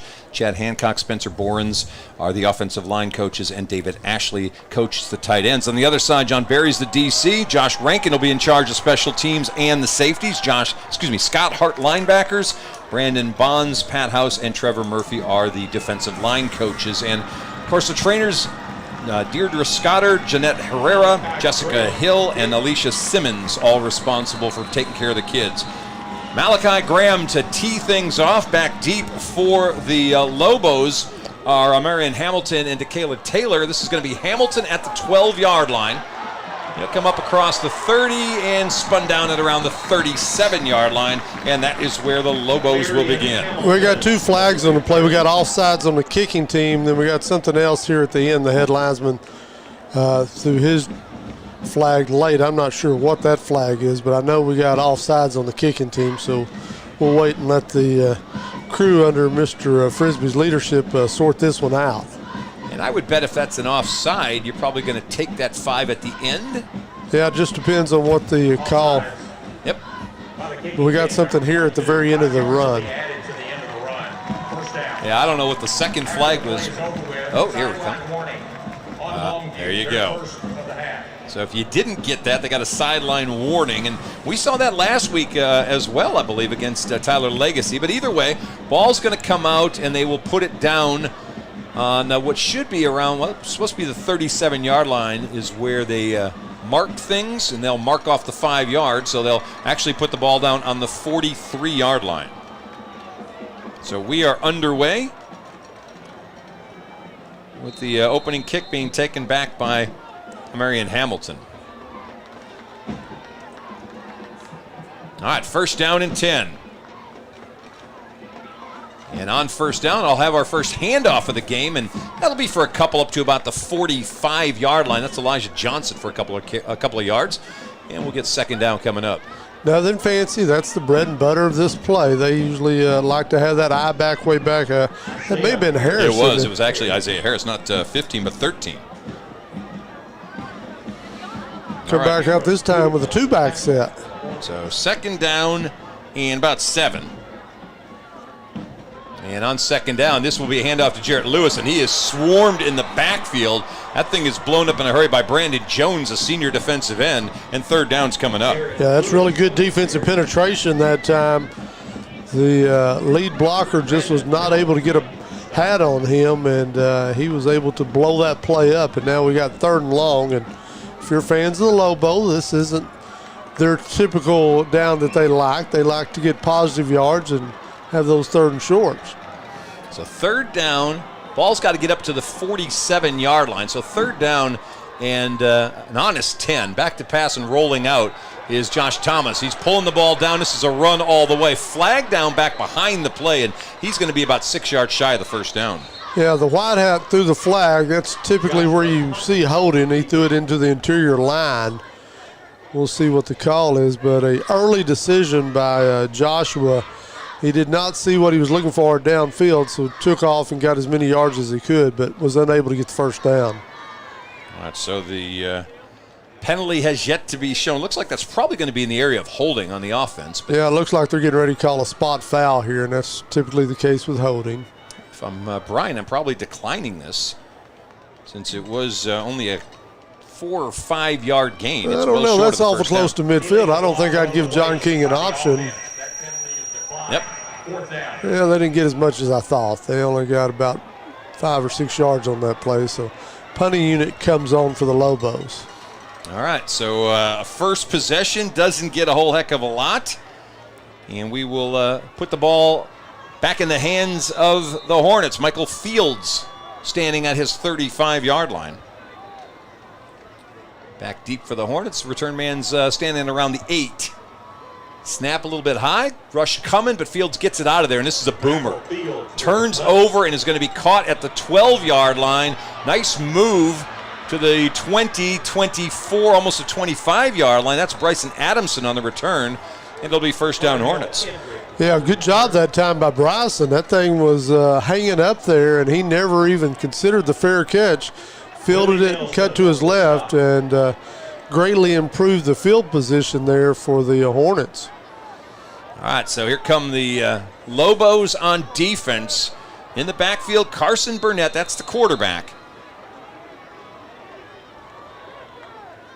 And on first down, he's going to hand off to Chris Ganaway, and Ganaway comes right, gets maybe a yard as he runs into the Lobo defense. And the first one there looks like it may be, was that Jesse Fairchild? Yeah, I think Fairchild cleaned it up. I think it was 48, Derensborg, who turned the thing in and really made it an easy play for the interior line to clean that up. So it'll be a gain of 1. Second down is Jamerson Derensborg, the safety, getting a start at linebacker. Second down and 9. Low snap, handoff Ganaway. Ganaway trying to go outside, now back inside, and finally just says, I'll go forward for 3 yards, and it'll bring up third down and 6. Yeah, he danced around but never found a clear hole, and eventually the Lobos were able to wrap him up, so to give us about a 3rd and 7 here. Leonard Epps on the stop. Running the lineman in quickly as Zarius Shepard comes into the ball game. Spread offense, typically one back here. Burnett, the senior quarterback, will call the signals here. All right, 3rd down and 6. All right in the middle of the field.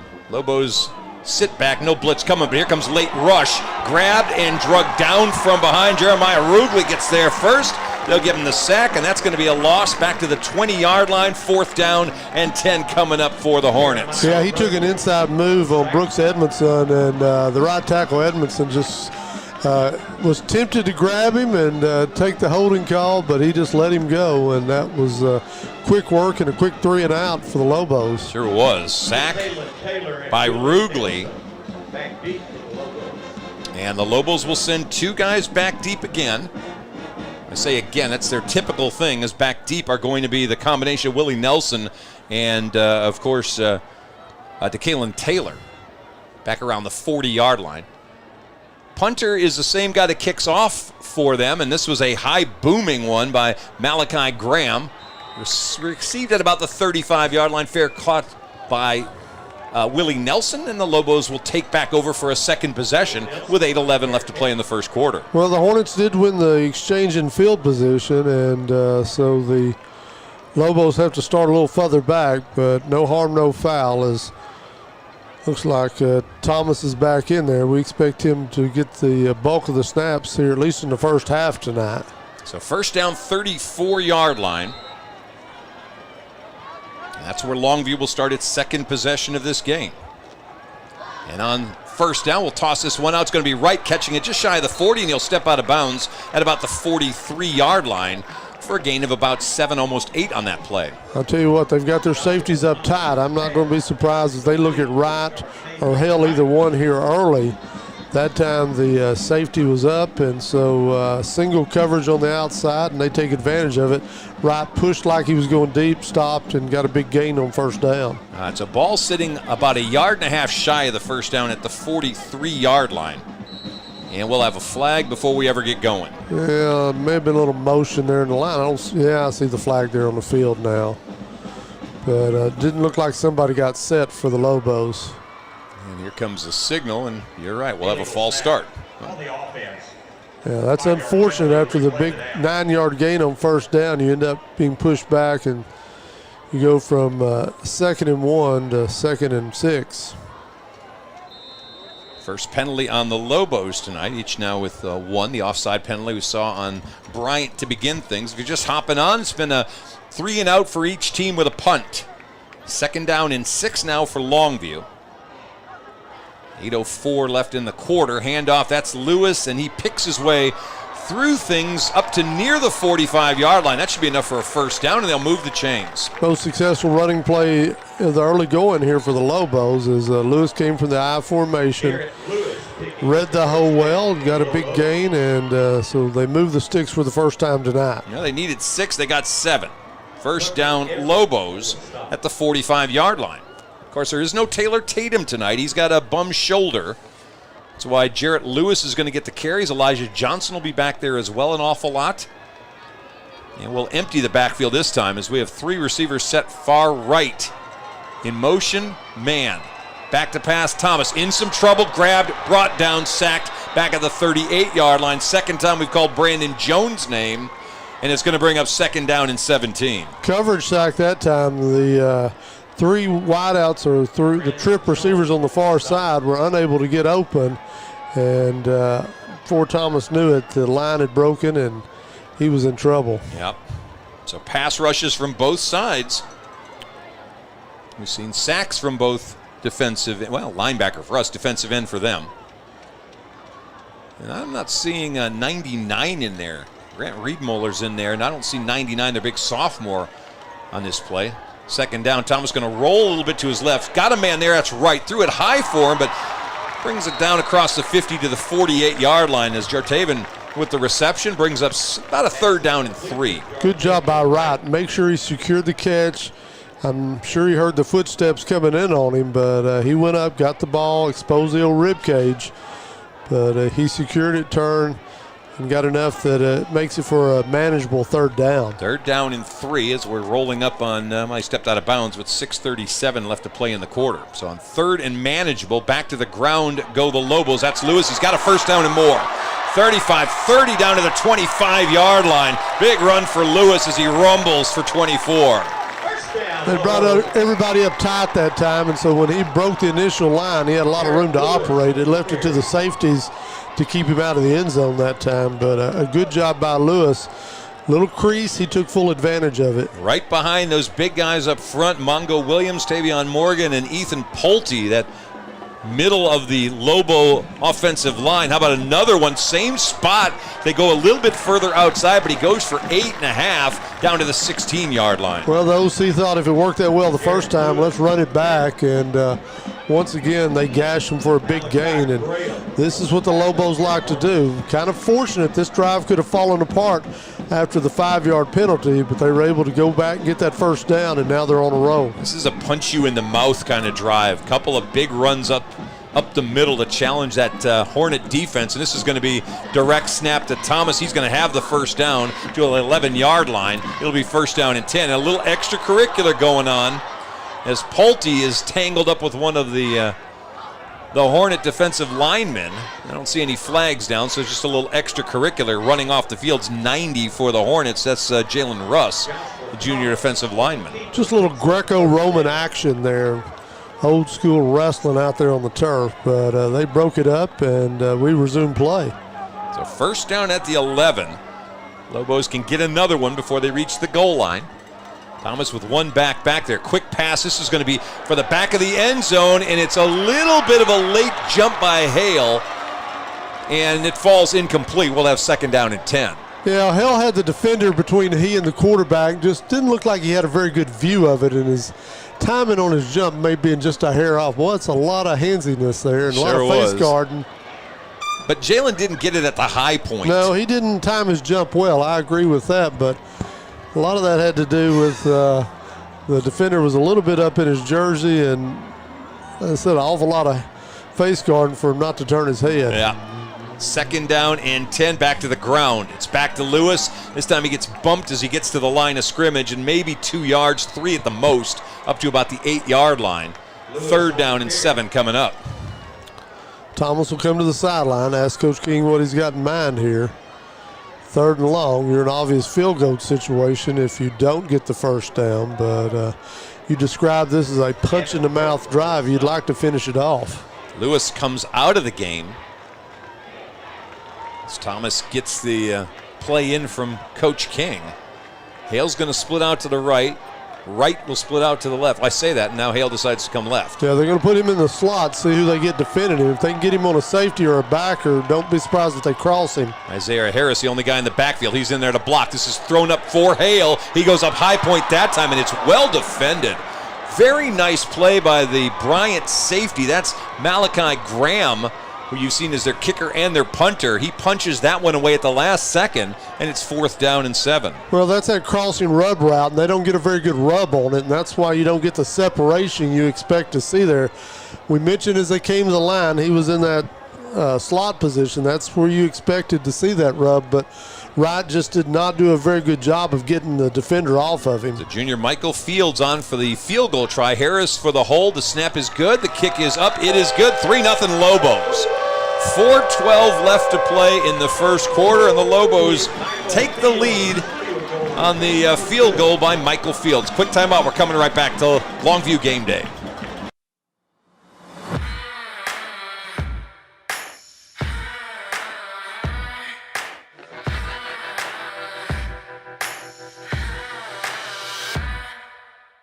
And now at OR, we want to buy your used vehicle and we'll give you guaranteed top dollar for yours. And if you prefer to trade, even better, with massive savings on every new vehicle at OR Cadillac GMC in Longview.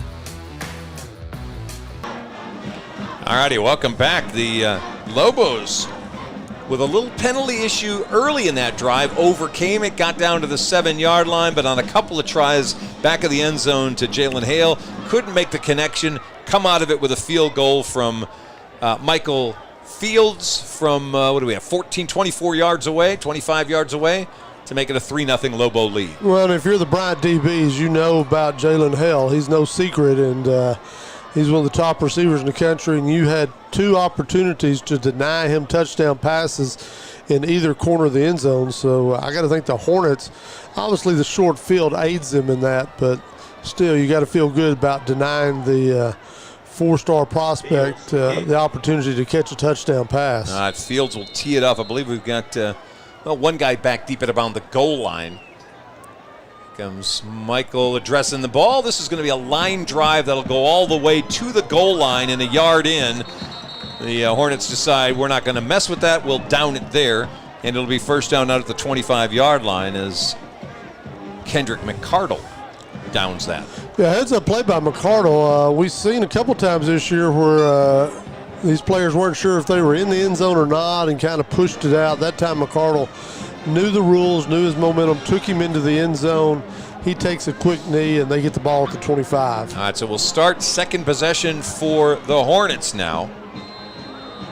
It drive, by the way, 11 plays, 58 yards for the Lobos to take the 3-0 lead. And on first down, they're going to do a little play-action pass. This is caught at the 30-yard line. Tell you what, pretty good strength and fighting still for a big gain. That is Mytorian Singleton. And he's a load.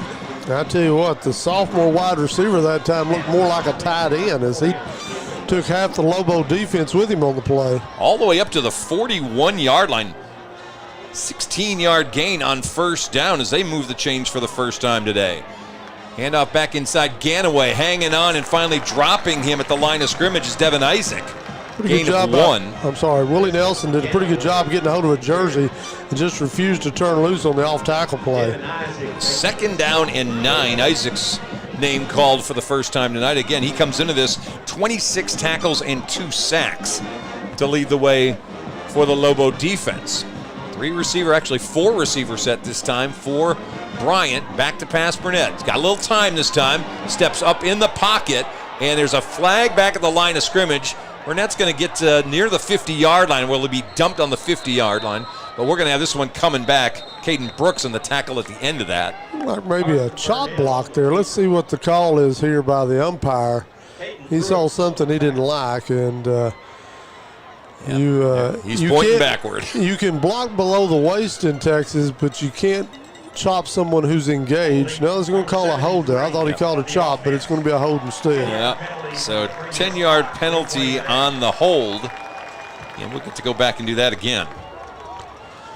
Tell you what, they sent an extra rusher that time. They brought a blitz, but they picked the wrong side, or the quarterback picked the right side. He leaked out of the left side and picked up a huge gain. Unfortunately, it comes back. So first down and 20 now Burnett going to roll to his right. Now he's going to set up a screen going the other direction, and he threw it short, and unable to come up with it was Ganaway, and it'll bring up 2nd down and 20. Yeah, I'm not so sure. Was that Stanford in the backfield there, 95? It may have got a paw on that. We'll look. But pretty good job of defending the screen. I think everybody read it pretty quickly. So 2nd and a bunch now for the Hornets. 2nd and 20. Empty backfield for Carson Burnett this time. Lobos showing blitz. Here they come. He's going to be flushed and in trouble. Trying to run away, and he does. 35-yard line, 40-yard line. Takes a big hit at the 41, and he's escorted out of bounds there. Tell you what, the Lobos were fortunate on that. They brought everybody up tight. They had some really tight coverage there. And sometimes when you have a opportunity to sack and they get outside, that allows the receivers to get downfield. Unfortunately, that time for Burnett, nobody took off deep, and he just didn't have anybody to throw it to. Yeah, so Burnett gets taken out of bounds. Garrett on the tackle. One man back deep this time for the Lobos. That's Willie Nelson back there. Here comes the punt from Graham. This one's an awkward spinning ball, and it goes maybe touched by Nelson. He's got a fall on it back at the 3-yard line. He put the hand up to begin with, and I thought he may have grazed it, and sure enough, he's got to follow it all the way back to the 3, so they needed a big punt. They got a big punt, a 55-yard variety, and it'll be 1st down and 10 Lobos at their own 3-yard line. I think the Longview coaches appropriately read this kind of rugby-style kicker is going to be pretty straightforward with his punts. So they went with the one-man back. Looked like they tried to put a little pressure on him. Unfortunately, Willie Nelson, who's been pretty good this year returning kicks, struggled with that one, and tough field position. But nonetheless, for the Lobos, they stopped the little bit of offensive momentum the Hornets had going on that drive. 2:36 to play in the quarter. 3-0 Longview. Thomas up under center. Boy, the Hornets showing blitz themselves. He's got a little time in the end zone. Got a bunch of time. Deep middle of the field into triple coverage and almost intercepted. Hale was the intended target, but he had escorts to the dance with him all the way back there at the 45-yard line. Little trickery that time by the Hornet defense. They showed like they were all going to come on a blitz. Instead, Longview only sent the one receiver downfield. I think they expected the Hornets to bite on the play action. They did not. Had 3 defenders back there, and probably fortunate that thing didn't get picked off because there was nobody back there other than Hale to make a tackle had it been. Miguel Graham grabbed his helmet thinking he should have had the interception if that ball doesn't get tipped away by Graham. And it's, of course, the other Graham. There's Malachi Graham back there. All right, on 2nd down, handoff. Oh, look at Lewis. Nifty footwork by Jarrett Lewis out across the 15 to the 18. You needed 10, you got 15. 1st down Lobos. We talked about the fact Tatum's not playing now. He's a bit more of a bruiser, the sophomore. This is your strikeout pitch you go do with Lewis. He's quicker, he's got the quick feet, and he's looked good here early with that big offensive line, who a couple of weeks ago when we were here was not all that impressive against Marshall. They really seemed to come into their own a week ago against Legacy. Yeah, 6 carries, 55 yards for Jarrett Lewis already here in the quarter. He'll get another chance on 1st down, and he'll stumble across the 20 to maybe the 21, 22-yard line. Gain of about 4. It is. That time. That's Elijah Johnson, who played a lot of fullback last week. Impressive at that position, but Coach King told you before the game he was going to get some touches tonight in the I position. So 2nd down and 6. Checking back into the game is fullback Isaiah Harris, and with him DeKalen Taylor coming in. Looks like he may have Harris beside him out of the gun here. Yep. 2nd down and 6. 1:20 left to play 1st quarter. Thomas deciding he's in all kinds of trouble, and down he goes. He was looking, it looked like, to try to pull it down and run, and instead he got in a bit of trouble, and getting in there Tyler Mosley, defensive end for the Hornets, and this one was trouble from the get-go. He started a roll. That one got cut off quickly and then dropped back in the backfield, and really credit that to, it looked like maybe 96 for them. That's a Nick Biskey, who was in there first, and now we've got 3rd down and long. They've got some size up front here, and I'll be honest, they've done a better job thus far with their pass rushing than they have defending the run. All right, so 3rd down and 13 coming up. Thomas back to pass. Got a little bit of time, now a little bit of trouble. rolling and looking, and he's going to be run out of bounds shy of the 20-yard line. He's bumped out over there by 22 for the Hornets. That's Traylon Russ, junior defensive back. That time they put all their eggs in the Hale basket, and Hale could not get open. Jalen worked to the near side, and once again, the Hornets do a good job of covering the highly touted young receiver, and so they're going to get an opportunity. I tell you what, this punt return man is deeper than, it looks like they're going to bring him up here a little bit. He's way back. Move him up to about the 35-yard line. Fields is a good leg, but they're really giving him a lot of respect on this. He's going to go rugby style instead, and that kicks away from the return man at the 50-yard line and will basically be touchdown at the 47. So with 15 seconds to play in the quarter, it'll be Bryant's ball 53 yards away from the end zone, trailing 3-0 as you're checking us out here on Longview Game Day. If you are watching, share it, like it, tell other people what's going on, and maybe they'll enjoy it with you. We appreciate all you joining us on Game Day today, and hope you'll continue to stay with us throughout the season. We already mentioned next Thursday night we go to Mesquite Memorial, where the Lobos take on the West Mesquite Wranglers in district action. All right, so it'll be a first down for Bryant at their 46-yard line. And in motion, that is Sartorius. Back to the middle they go, and it's completed again to the same guy, Mytorian Singleton, who will take it down to the 40-yard line. He's trouble right now. That's a 14-yard gain and a first down for the Hornets. I really like the development of that play. It looks like they're going to run him underneath on a jet sweep type play. Instead, he ends up over on the slot on the far side and then drags across the middles wide open for the completion. And that'll end the first quarter. So we'll take a timeout. We're coming back for the second. 3-0. Lobos leading here on Longview Game Day. Howdy, East Texas. Neil McCoy here for Patterson Nissan in Longview, home of the free lifetime warranty. Shopping for a pre-owned vehicle has never been easier. Just head over to PattersonCars.com and you'll find over 1,400 quality pre-owned cars, trucks, and SUVs, many certified pre-owned and backed by the Patterson Lifetime Warranty. And you can buy with confidence because each one has to pass a 167-point inspection before it's listed for sale. Log on and find your new-to-you pre-owned car, truck, or SUV at PattersonCars.com.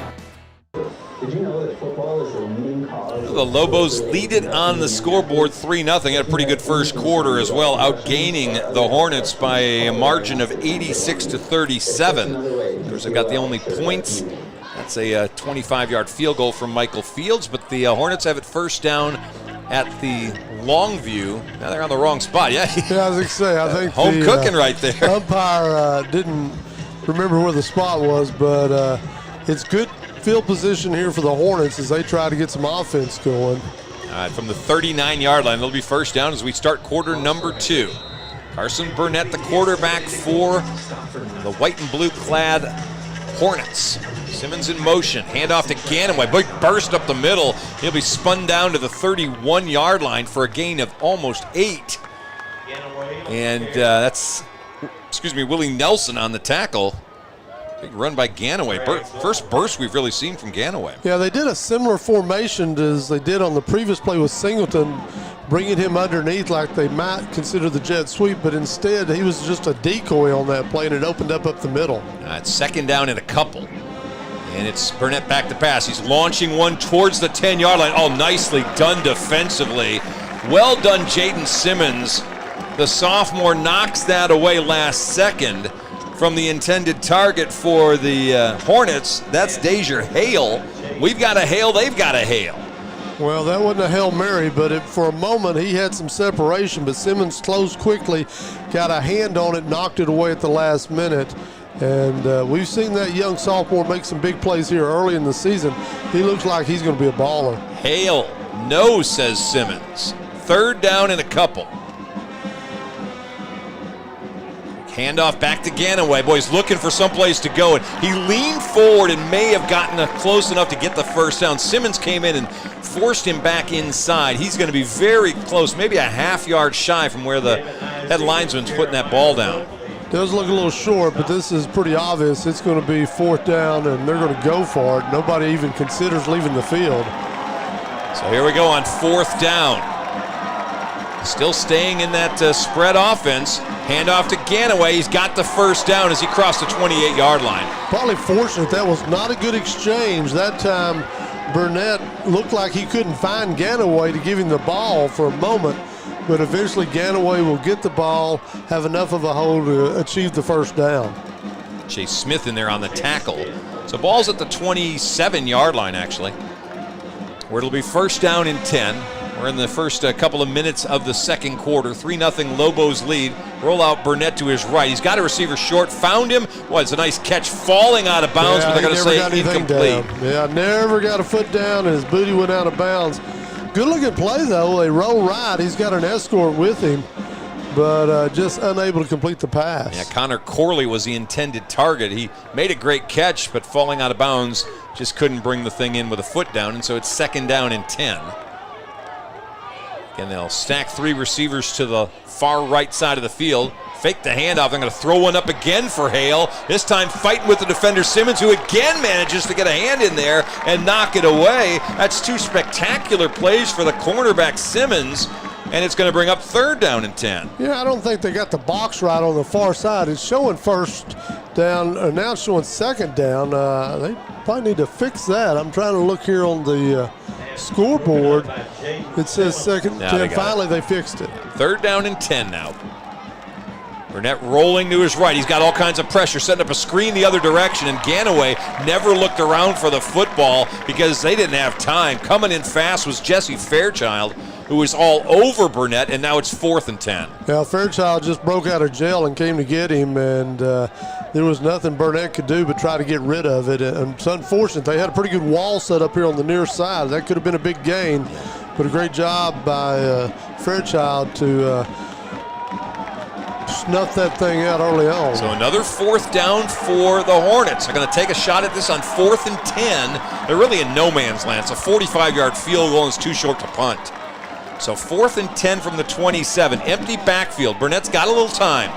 Now he does it. Passes off the hands of Ganaway, incomplete. Chase Smith on the coverage. Lobos will take it back over with 10:09 to play in this second quarter. Yeah, a little bit of touch in that time. Chase Smith had his hands on him early, but he didn't really get very physical with him before the ball got there, and so there wasn't enough there. We've seen these officials kind of let them play all night anyway, so not enough there to call pass interference, which would have been an automatic first down. All right, so first down now for the Lobos. They'll take it back over at the 27-yard line. It was a good short drive for Bryant, but they got in trouble throwing the ball every down when they got to 1st and 10 at the 27. Now tight formation for Longview. Handoff, second back through. I think that's Lewis to maybe the 30-yard line for a gain of 3. It'll be second down and 7. Yeah, they had mixed it up well going down the field with their running and passing game, but they got down there, got a little too dependent on the passing game, and just could not make a play. Small gain here on first down as Hell's going to check into the ball game on second and looks like about 7.5. Yeah, Derensburg checking in as well. He's the backup tight end this week. Ball on the 30. Hale's going to split out wide left, right in the slot. Play clock down to 8. Thomas to roll to his left. Tosses back to Hale, in and out of his hands at the 35-yard line. It'll be third down. Yeah, they stacked the receivers right before the snap. Looked like they might be looking to do a little tunnel screen or something out there. Instead, they pushed one receiver downfield and tried to open up Hale underneath. Once again, pretty good coverage on Jalen Hale this evening, and Thomas had a small window. He got it in there, but it wasn't something that Hale was going to catch easily, and he just kind of fumbled the thing around, let it get away from him. Lindsey checked out of the game. Ivory Gilmore checking in. Gilmore, it's funny, on our original roster they gave us, Gilmore was wearing number 96. He's 44 right now on the field. Sounds like a change of position. Third down and 7. Lobos at the 30. Thomas straight drop. A little bit of trouble. Oh, gets away from one man. He'll have the first down across the 40-yard line, pushed out of bounds, but not until he gets the first by Jalen Brown. They'll mark him out of bounds at the 42-yard line, 43-yard line. Wherever it is, it's enough for the first down, and they'll move the chains. Tell you what, Brandon Jones had a good look at him, and I thought for a moment he was going to get an ankle or at least a shoestring, but unable to do so. And while They spot him a little bit out of bounds, I thought, early, but either way, it's a big gain for a first down. 12 yards for Thomas. 9:14 and counting here in the first half. 3-0 Lobos. They'll go I formation this time. Second back is Lewis and spun forward to about the 46-yard line for a gain of 4. 45 on the tackle. That time for the Hornets is Will Cornelius, junior linebacker. Little trap play there. Unfortunately, the trapping guard came across and there was nobody there for him to block. They kind of went in behind him, but still a positive gain on first down. So 2nd down and 6. Inside handoff. This is the fullback, and that's going to be across the 45 going the other way. That's McFarland on the carry down to the 44-yard line for a hefty little 10-yard run for the backup fullback. Yeah, we really haven't seen that dive play to the fullback all night. That's an off-speed pitch that as you run out of the I formation, you're typically going more often than not to the I back, but every so often you stick that in the belly of the fullback to catch him off guard. I'll tell you what, Johnson, Lewis, Harris, and McFarland have all touched the ball here in the first half without Taylor Tatum in the lineup. First down at the 44 of Bryant. Back to pass Thomas. Quick toss. That one caught at the 35-yard line. That's Wright who will spin out of a tackle forward to the 33-yard line for a first down. First down, Jartaven Wright with the catch. Jartaven locked it, took that thing to the house. He spun as he caught the ball, and all of a sudden had a moment of being away from the defender. They recovered nicely, but still a nice throw that time from Thomas. We've talked about Thomas being the little better thrower of the two quarterbacks that John King's used this year. In this first half, he's shown he can also use his feet. Clock keeps rolling. 8 minutes left to play first half. I formation again for the Lobos. Handoff to Lewis, and Lewis trying to skip forward, or skip sideways rather, cannot get away from big number 99, Grant Riedmuller, the 250-pound senior in the middle. That's going to be a loss of a yard or two back to the 35-yard line, 2nd down and 12. And that's probably the difference between he and Tatum. He's a little bit of a smaller back. He's not going to just hammer into that line. That time he tippy-toed a little bit coming to the line, and it results in a loss. So that's something I'm sure Coach King's going to talk to him about. What do they expect from him? Do they want him to hit the hole fast, or do they want him to load up and go for the home run? 2nd down and 12. Riedmuller's kind of the PA guy's dream. Mueller on the tackle. And we'll get a whistle before we get going, and this one's going to be coming backward motion on the Lobos. Looked like the center may have been a little slow getting that snap off that time. I know the left tackle jumped, and it looked like maybe the guard was with him, so I don't know if there was a mix-up on the count that time or not, but unfortunately, it's going to be a 5-yard penalty, and now it's 2nd and a bunch. Yeah, 17 to go now for the Lobos. They'll roll the clock. 7 minutes and counting here in the half. Back into the game comes Lewis. And a half that Longview's pretty well had their way, but not a lot of points to show for it. Now, Lobos like to pass to Elijah Johnson in this spot. Let's see if this is a place they may go now. 2nd down, back to pass. Nope, Johnson staying in the block. Pass is thrown out right, but way short of Hale. Little pressure in the face of Thomas is coming in hard again was Brandon Jones, who's having himself a very nice first half for the Hornets. Well, I'll tell you what, these Hornets are big on the D-line. They rotate people in and out, and they can bring a pass rush. Thomas has not had a lot of time to look downfield tonight, and so we'll see here on 3rd and long. They're probably looking at a play that can get about half of this. He's 3 of 9 throwing the football. It feels more like it's better than that, but it's 3 of 9 for 33 yards. If you can get 7 to 10 yards on this, you can avoid having a punt. It looks like they're going to call timeout and think about it. Yeah, Lobos want to take a timeout. Play clock is rolling out on them. We'll take a break. 3-0 Lobos with the lead here on Longview Game Day. Printing your photos just got easier. Just pick your size, color, and favorite photo, and we'll do the rest.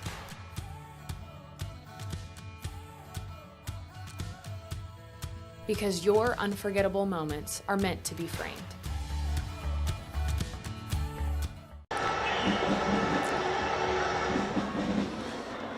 Well, the Lobos have had success running the football in this first half. 18 carries for 90 yards.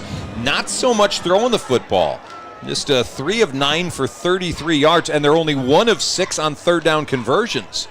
Well, their inability to throw the football really goes to an excellent pass rush for the Hornets and quality play in the secondary, particularly when we saw the opportunity to try to get a touchdown pass to Hale in the first quarter. They did a great job defending him in the end zone, and they've really done a pretty good job. Wright's had a couple of nice catches, but other than that, to be honest, Thomas has been under duress back there, and the coverage has been pretty good. All right, we go back to action here as soon as the Lobos decide to break this very long timeout they're still in the middle of.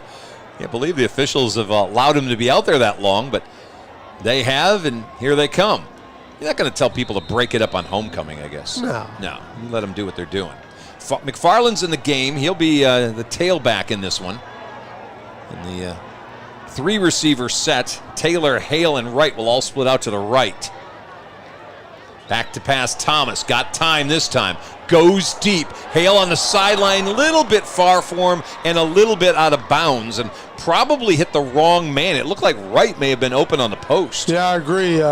Once again, they're kind of rubbing off of each other's defender that time. Wright's the one who broke open. Unfortunately, Thomas, not having the time to allow that to clear, had to make a choice early on. He decided to go with Hale and put a little too much on it. Yeah, they're rolling 2 guys over to Hale every time, both Miguel Graham and Malachi Graham with Hale that time. So now we've got 4th and 17. Fields back at the 47-yard line to punt, and he gets that out of there. This one's going to be hitting at the 6-yard line, takes a Longview bounce, stays in play, and will be touched at the 9-yard line, but we got running into the kicker. Yeah. I don't know if that's going to be a personal foul or not. I don't think it is. I think that'll be the 5-yard variety. If it is just that, they may take the results of the punt. Yeah. Penalty is declined. So you called all of that exactly right. They'll decline the penalty, and Fields' punt will be downed all the way down on the 9-yard line. Really just spun the kicker that time. You want to protect that punter when he's in the kick the leg up position, and that time he was clear of that, and they just kind of spun him around, and it was the right call. And Lobos have a chance here for the defense to set their offense up in good shape if they can get a 3 and out. So with 6:23 to play in the half, 3-0, Lobos defense pitching a shutout. First down at the 9-yard line. Low snap, handoff Ganaway, bounces this one outside, 22-yard line. Let's say 21 where he stepped out of bounds. He got 12 on the first down carry. Kind of sense Ganaway's getting close to breaking a big one. That time the corner on the far side did a good job. I think that's Willie Nelson over there who's trying to fight off the block of the wideout and still be able to make the play on that. But Ganaway's getting close. Remember this Longview defense playing without Darian Boone tonight. Yeah, he's really been their playmaker early in the season. First down, 21-yard line. Another low snap. This time quarterback Burnett keeping himself, a little misdirection. He'll get the corner, but then pushed out of bounds into his own bench area after he gained 5 at the 26-yard line. Yeah, pretty good shove that time. He ended up in about lane 3 over there on the track on the far side. Good misdirection that time. That's what you want to run. Keep the defense honest. This is an impressive couple of plays as they get out of the shadow of their goalpost and now have a little bit something going here with about 6 minutes left and only trailing by 3. Second down, 6. Ball's at the 26-yard line. Burnett's got Ganaway off to his left. Ganaway going to spread one out here, and instead Burnett's going to keep it himself and try to run for the first down, and he's going to be close to it at around the 32-yard line. What you like about Burnett, he's not a great athlete, but he's decisive. When he makes his mind up, he's going to go, and he doesn't hesitate. And that time was a great example of realizing his one receiver here on the near side was well covered. There was no need to hang around back there, go get what you can get. And in this case, he got a first down. Ball down on the 34-yard line, so first down there. Simmons and Nelson cover down here on the near side of the field. Ganaway going to empty the backfield. And now Burnett's back to pass. Boy, he had Ganaway. He didn't see him. He had Ganaway on the wheel route. We're going to have a flag down after the big hit by Devin Isaac, but they blew a touchdown. Yeah, I agree. If they had been able to keep the line off of the quarterback that time, Ganaway was wide open. Poor safety on the far side was left with 2 people to defend. He chose the inside receiver, left Ganaway wide open on the outside. And they'll mark off what looks like a 10-yard penalty on Bryant for holding, and sure enough, there it is. Tell you what, that was a big shift there. That could have gone all the way for a touchdown. Instead, it ends up with a first down and 20. So they'll mark him back to the 23-yard line. It's going to be about 22. Well, it should be 10. They shouldn't be penalizing him more than that. They'll mark it back to 10. Well, it was a spot foul. Let's see if they got him. Yeah, it looks like about 10. So we'll mark it first down and 20, back at the 24-yard line. Burnett going to go back to the ground to Ganaway, and again breaking through the line of scrimmage, get the 10 back that they lost on the penalty, and we'll make it second down and 10. Very similar to the play that almost broke earlier from about the 10-yard line. Once again, Willie Nelson's having to fight off a block from the corner to make that play, and that's one that just makes you nervous. You expect safety help a little quicker on that play. So we're starting to see a little bit success from Ganaway running the football as they mark him down at the 32-yard line. 5:06 to play in the half. Still 3-0 Longview. It's been a defensive slugfest. Another low snap. Burnett does a really nice job going down and getting that. He has to hand off to Ganaway, and there's nothing doing that time. Lobo defense blows that up, but the low snaps are not helping him at all. Well, we saw a game here 2 weeks ago where Marshall and Longview both struggled with snaps. A week ago, Longview solved their snap problems, and it made a huge difference in the timing. But yes, Burnett has had to go down and get 2 or 3 tonight. All right, we're going to bring up a third down and 12. Got a new corner checking into the game. I don't have the number for that one. That's in front of you. That's number 16 for Longview. It's coming. Ganaway again going to run that wheel route. Now they're going to throw middle of the field. That's caught. The 47-yard line and lumbering across the 20 down to the 25-yard line is number 84. That is not the normal tight end who's number 89. Instead, that is Alex Humphreys, who catches that and takes it all the way to the Longview 25-yard line. Go to the play a couple of plays back where they ran the wheel route. Once again, safety had to make a choice. He chose the back on the wheel route.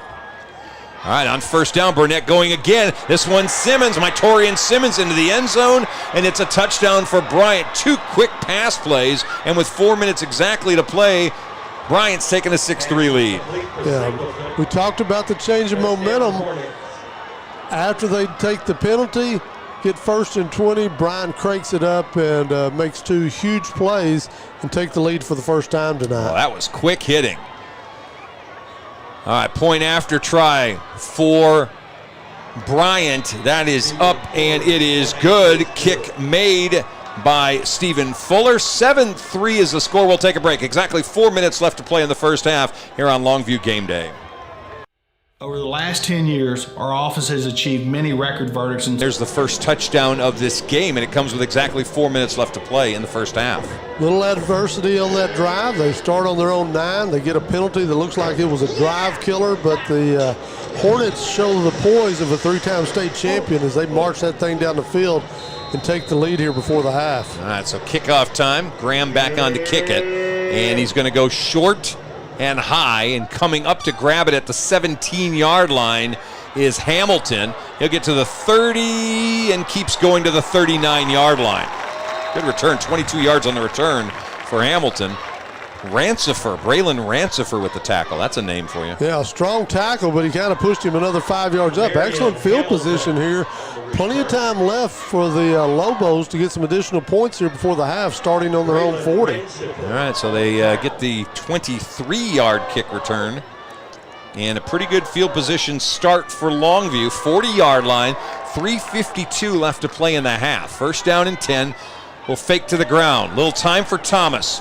Looking sideline. That'll be incomplete as Hale had to come back and dive for it.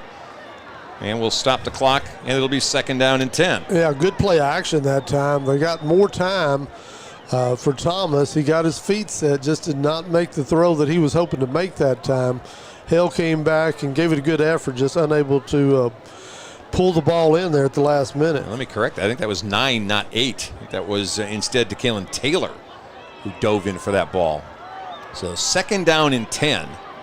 To the ground they go to Lewis, right up the middle for 5. Make it 6, and it's going to bring up 3rd down and 4. Yeah, that's really what you need when you got 2nd and 10. If you can bust that thing in there and give you a chance on 3rd down, now they've got all their options. Good clock management here by the Lobos. They're making sure that they, just in case they don't pick up the 1st down, they're not going to leave any more time on the clock than they have to. So good job by John King here.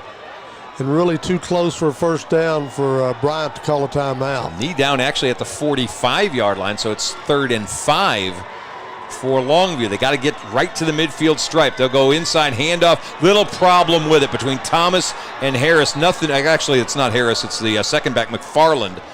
And so they get nothing on 3rd and 5, and now it's punting time again. But we talked about earlier when they ran that play, that's your off-speed pitch. You set that up with that I-back hitting that line time and time again, and every so often you wrap that little handoff in there, that dive play. That time the Hornets had seen it before and were not fooled, and so clock runs down under 2:30, but a disappointing turn of events for the Lobos not to get a 1st down. Cardle back deep. He's standing on his 7-yard line. Fields ready to punt.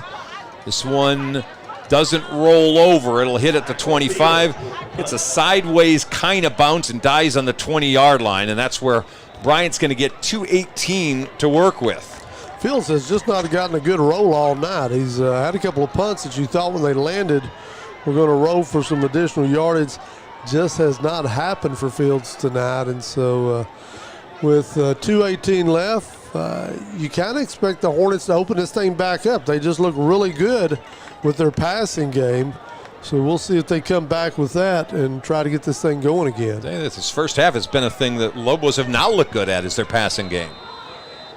1st down and 10, 21-yard line. 2:18 and a couple of timeouts left for Bryant. On 1st down, they're staying on the air. They're going to throw one deep. They got a receiver and nobody near them, and they threw it a little too hot to get out there to the intended target. That is Jordan Knox, the junior receiver, and he was running by himself. Yeah, Burnett will just be laying in bed tonight when he gets back home after the 4-hour drive thinking, how did I miss that guy? But he was wide open down the far side. They've had some success now with these little wheel-type routes and putting pressure on the safety to make decisions. 2nd down and 10. Low snap again. Burnett keeping it in trouble, dropped. Back at about the 17-yard line, and we got a handful of Lobos all over him back there. We'll have to wait till they unpile to see who's at the bottom of that. Maybe in Fairchild again. He pulls that jersey up in the front where you can't see that 58. And it actually was stripped out of his hands. He got lucky to fall back on that thing. That's the first time they've really been affected by the mishandling of the ball. So that's going to be a loss back to the 17. They'll take the 18 rather. They'll take a timeout. Will the Lobos to stop it with a 3rd and 13 coming up. 1:54 to play in the half, and I assume we're going to take a. No, we're going to keep it here. Keep it here. All right. And I like the timeout by Coach King and his staff. They put them at 3rd and 13 here. Now this can always come back and bite you, but it's an aggressive timeout to try to get your team another opportunity to score here. If I'm Bryant, this timeout makes me consider whether or not I want to throw on 3rd down. If I throw and go incomplete, I basically give the Lobos an extra timeout. Whereas if I just run some clock off, I at least make them burn another timeout. So a little bit of a chess match going on right now between John King and Buck James. A couple of winning coaches trying to figure out a winning formula here. 3rd down 13. Bryant has not looked like they're going to play conservative, but that doesn't mean a handoff to Ganaway is considered conservative. They're getting pretty good hay out of that in the last couple of drives. 3rd and 13, back to pass Burnett. He's got time, he's going deep. Flag back in the backfield, and again, he just misses, knocks the intended target, and this one's probably going to be declined if it's a holding penalty in the backfield. Yeah, Hayden Walsh just tackled the blitzing linebacker. I didn't get the number on who they sent, but Lobos decided to send somebody Walsh just wrapped him up and took him to the ground. And so that's exactly what Coach King was hoping for when he called the timeout after the previous play, was to get an opportunity for his offense to get another opportunity here to score with 1:48 left. Well, Burnett's got the only touchdown pass of the game. He's completed 2 really nice passes, the touchdown and the pass right before it, but he has now just missed on 3 or 4 tries. So punting time for the Hornets. No rush coming. They'll allow this one to get out of there, and it's a big one. Over the head of the Longview return man, who lets it hit at the 30-yard line, and it rolls inside the 15 all the way down to the 12. Willie Nelson made the decision to not go back and get it, and it cost his team about 25 yards. Typically, we associate country music with Willie, but he's going to be singing the blues on that one because had he just been able to get under that thing called a fair catch, he'd have probably saved about 15 yards of playing field that would have helped his team here before the half. Now with 1:33 left, I wonder if John King's just not going to play a little conservative here, trailing by 4 right before the half. Yeah.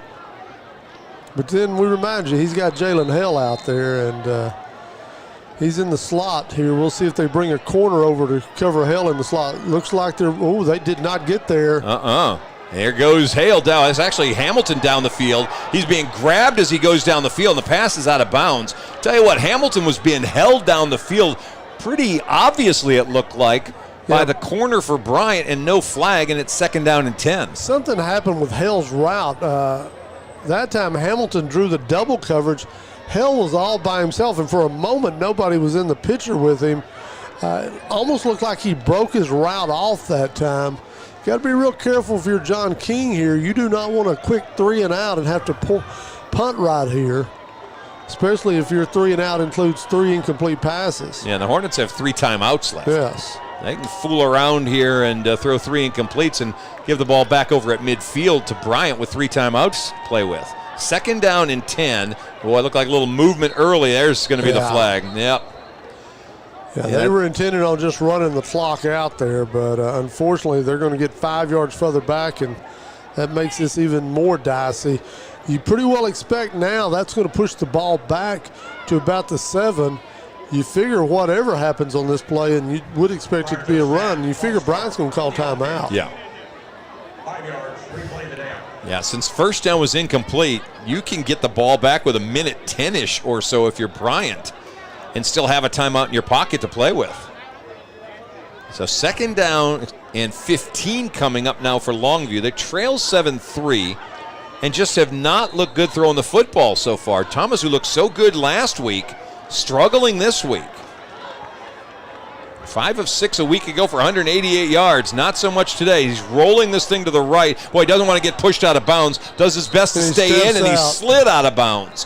His right foot slid out from under him, and he ended up stepping out of bounds at the 13-yard line, and Bryant just got a gift. That was truly. They've given them a extra timeout here.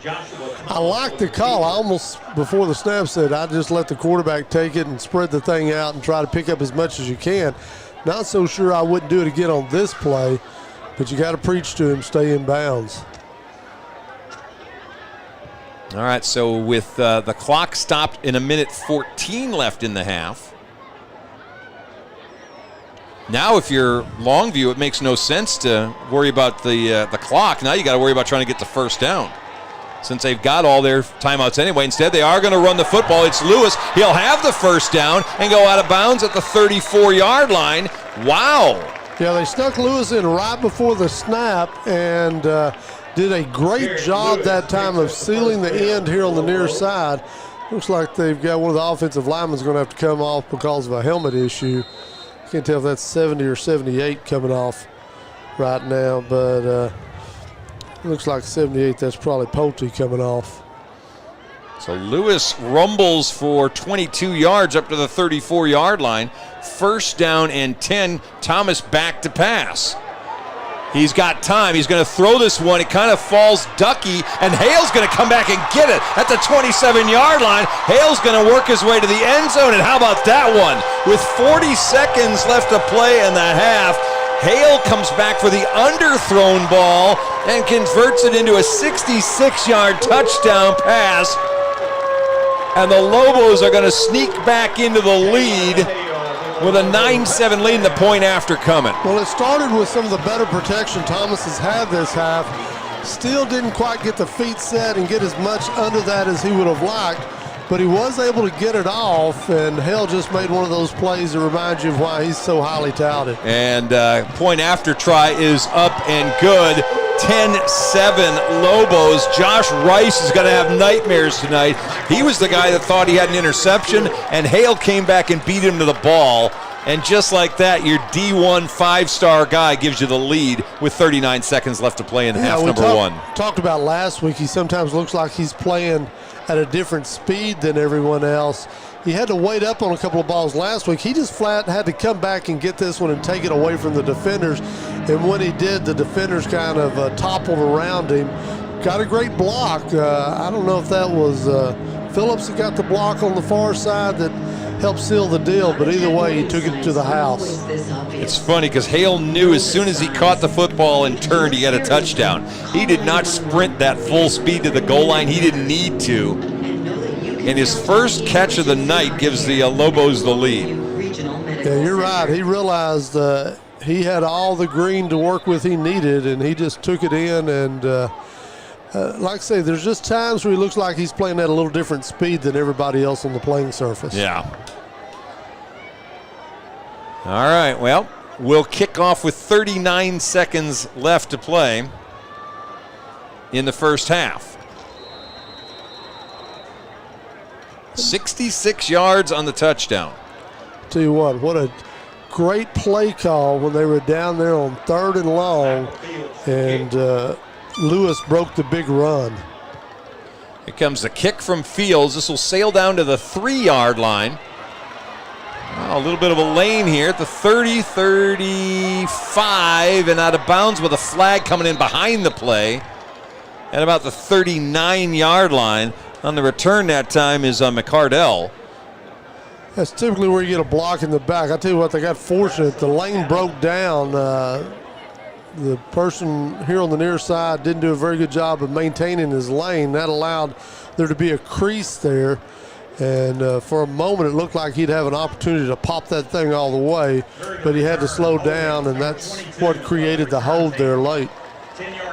So, by the way, 88-yard touchdown drive. The Hornets had a 91-yarder right before that. How about the Lobos answering 88 yards? They do that in 4 plays to take the lead back over again. So with 31 seconds left to play, the penalty was going to be on Bryant. It'll put them back to the 26-yard line after the kickoff. They got 2 timeouts left. They have all 3 left. All 3.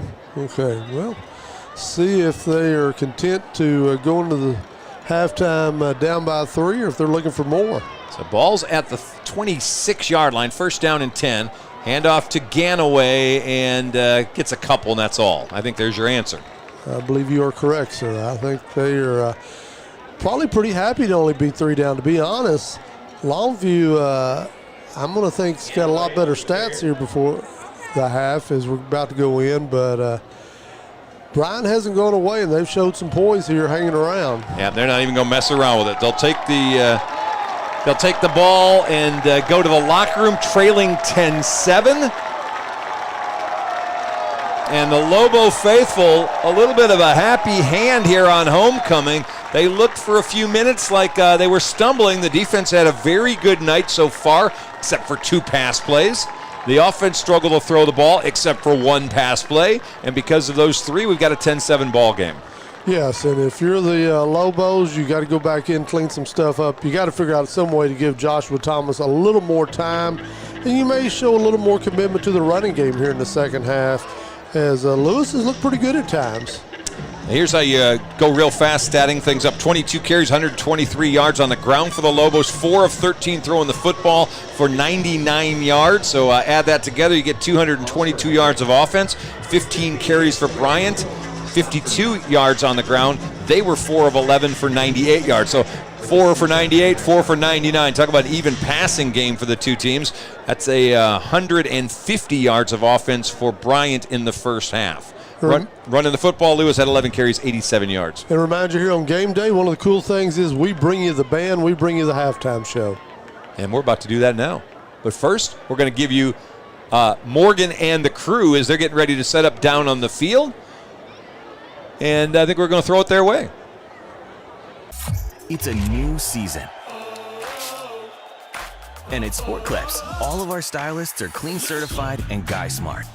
So come in and get yourself back in the game with our legendary MVP experience. It's a mancation with our hot steam towel, relaxing shampoo, and a winning cut. Check in online and walk out with confidence. Sport Clips, it's good to be a guy. At Godarzi and Young, we take things more seriously. Every case that's handled at our office is handled by a team. That work and dedication has caused our office to recover more record verdicts and settlements than any other law firm in Northeast Texas. It is our obligation to make sure our client has the financial backings and the manpower to be successful. We are exactly who we say we are. We're trial lawyers who've gotten results year in, year out. Alrighty, welcome back to Lobo Stadium. This is Frank Sides again, joined by the Longview Game Day crew. We're live from the field at halftime, Morgan. Man, great first half. Bryant is playing good football. Passing game looks good. But man, shout out to Jalen Hale. That touchdown he had right here before halftime, if you're watching, real good chance to be on ESPN come Sunday morning. Absolutely huge, too. That was a momentum shifter. We needed that. We needed that big time. They've been trying to get Jalen Hale the ball the entire first half. He just hadn't worked out on that one. He had to go get it. It was him, two defenders. Man came down with it, showing why he's a top 10 player in the entire country. Yeah, that was awesome and much needed. Absolutely. And double team, use his body. 50-50 ball. Absolutely. Gotta go get it. Both offensive line, defensive line for both schools are doing a really good job controlling the line of scrimmage. I mean, it's going to be a hard-fought football game. I'm really surprised at the 10-7 halftime score. Yeah, so this game has lived up to the bill. It's been an awesome football game, back and forth. It has. If you want to get into some halftime scores around the state, starting off in East Texas, Mesquite Horn is down 21-7 to Tyler ISD. I believe I picked that. And, our memories may be a little different. I'm pretty sure I picked that was going to happen. I know for a fact I picked Gilmer over Lindale. And going into halftime, 28-14, Gilmer Buckeyes. Yeah. Alrighty. And I'm actually a little surprised by that. I thought it would be even wider gap. See, I thought it would be closer. Did you? Yeah, I was thinking. I'll be sure to send that in to the superintendent. I know my Buckeyes are going to close it out, but I expected it to be a little closer. All right, to the game. fair enough. Dangerfield down to Elysian Fields. I'm really kind of.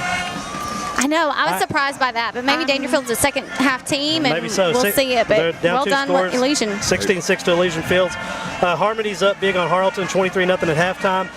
I'm really surprised by the score. DeKalb is down 21-0 to Sabine. But I will tell you, Sabine has gotten better over the last several years, more consistent, and the way they've played this year, I'm not too surprised by this score. I feel like, are you surprised? I was surprised that it was that big of a lead at the half, but it's not the same Sabine that it has been. DeKalb has a running back. I think he's a sophomore right now. He's going to be a Power 5 running back. The dude can absolutely ball. Yeah. I have to wonder if he's playing in this game for them to be scoreless, because I've witnessed a football game that I've seen with my own two eyes where that kid went an entire football game and didn't get tackled. Well, so I find it very hard to believe if he's playing, they haven't scored. They probably just loading the box on him. Even so, I'm telling you. He's never. Defense right I don't there. think he played an entire game last year and he didn't score a touchdown. Really? So Well, there's I'm still very a second surprised. half. Yeah. There's still a second half. But Sabine's played well. I believe they beat Spring Hill the first game of the year, or second game. So I'm not surprised. Maud up and around Texarkana area, they're up on Union Grove 14-6. That's a rivalry game, a couple 1A schools. I'm sure Maud, Texas is as lit as it could possibly be right now. I bet they're excited.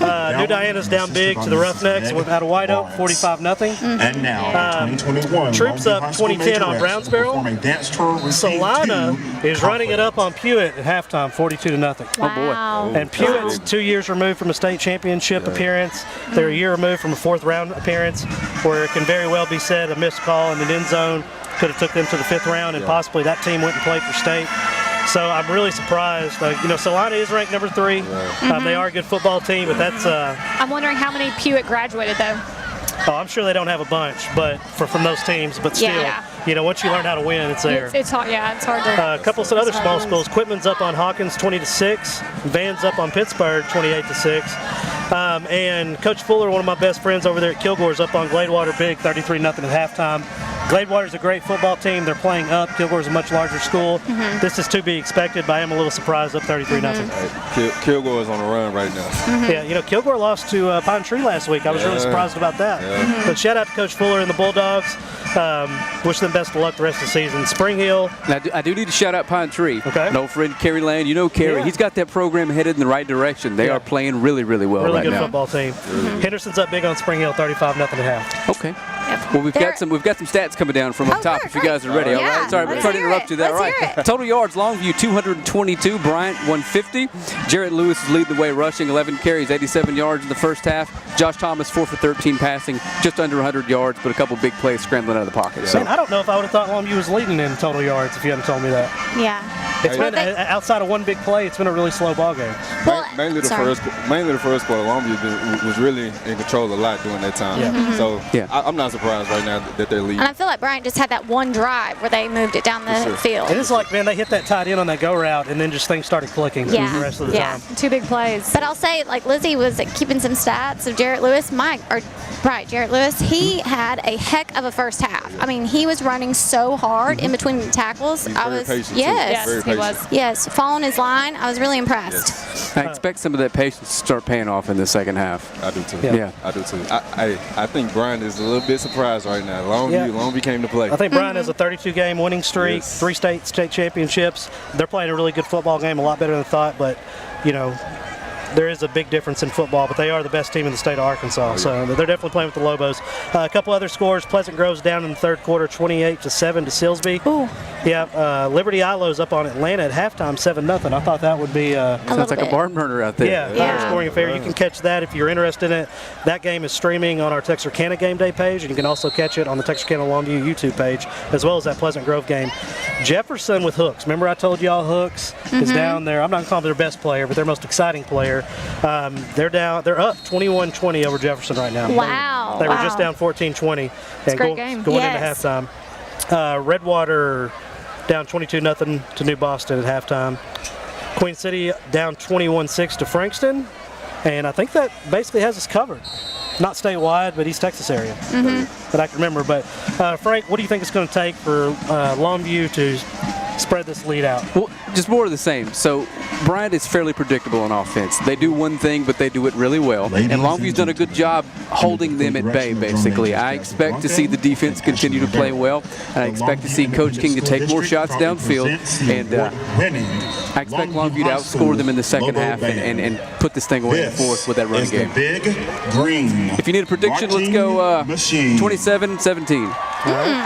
I tell you what, if Longview can stop them attacking the outside, if they can keep them contained, keep them on the inside, eliminate the big plays, I agree with you, Frank, on that prediction. You think the offense is coming? Oh, yeah. I know it is. I think that conversion between Joshua Thomas and Jalen is what they needed to get to get that dynamic duo going for the rest of the ball game. Yep, I agree. What do you think it's going to take to extend this lead? I think we're going to see some bigger playmakers, some big plays in the second half. I think the defense is really going to step up. That secondary is going to control, and I think the perimeter is going to hold well for Longview. And I think it's going to be really exciting the second half. I've just been watching the trenches all night.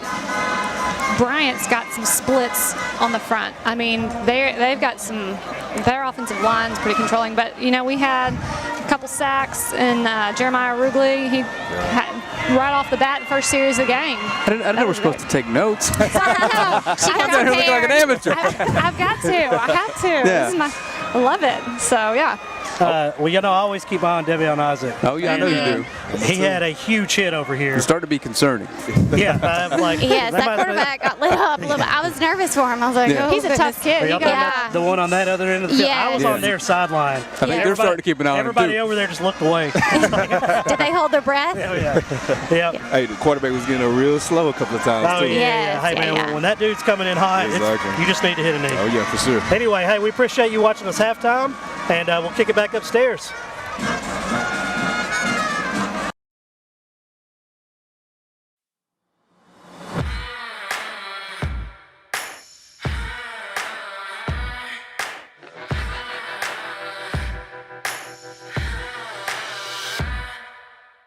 And now at OR, we want to buy your used vehicle and we'll give you guaranteed top dollar for yours. And if you prefer to trade, even better, with massive savings on every new vehicle at OR Cadillac GMC in Longview.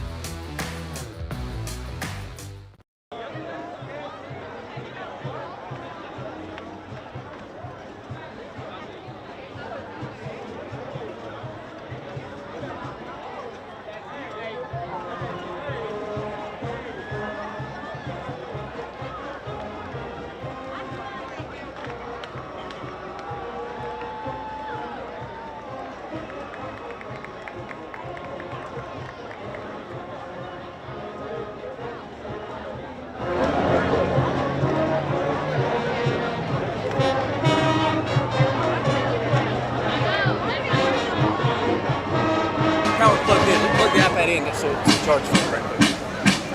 Look at growth. Look at those. But they're starting.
And now, Lobo fans, get up on your feet as the big green marching machine marches the Rockin' L off the field.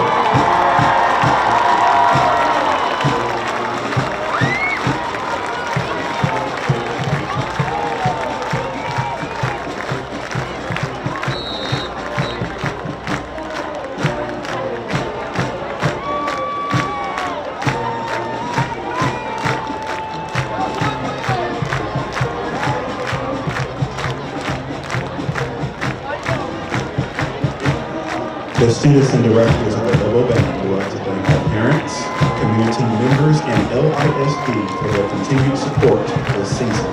We would also like to thank our sponsors for this year: ABC Auto, Central Title Company of Longview, Easy Texana, Pharmacy by Josephina Amador, Hallworth Law Firm, JBL Enterprises, Dodak Office Outfitters, and Peter Chevrolet Buick Chrysler Jeep Dodge Ram Fight of Longview. Thank you for your kind attention to tonight's performance, and go Lobos!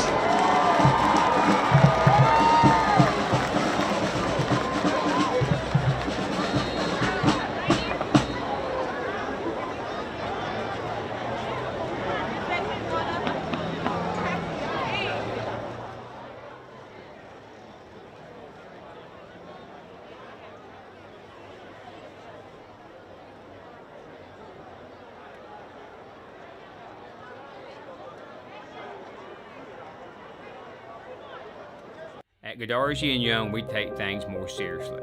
Every case that's handled at our office is handled by a team. That work and dedication has caused our office to recover more record verdicts and settlements than any other law firm in Northeast Texas. It is our obligation to make sure our client has the financial backings and the manpower to be successful. We are exactly who we say we are. We're trial lawyers who've gotten results year in, year out.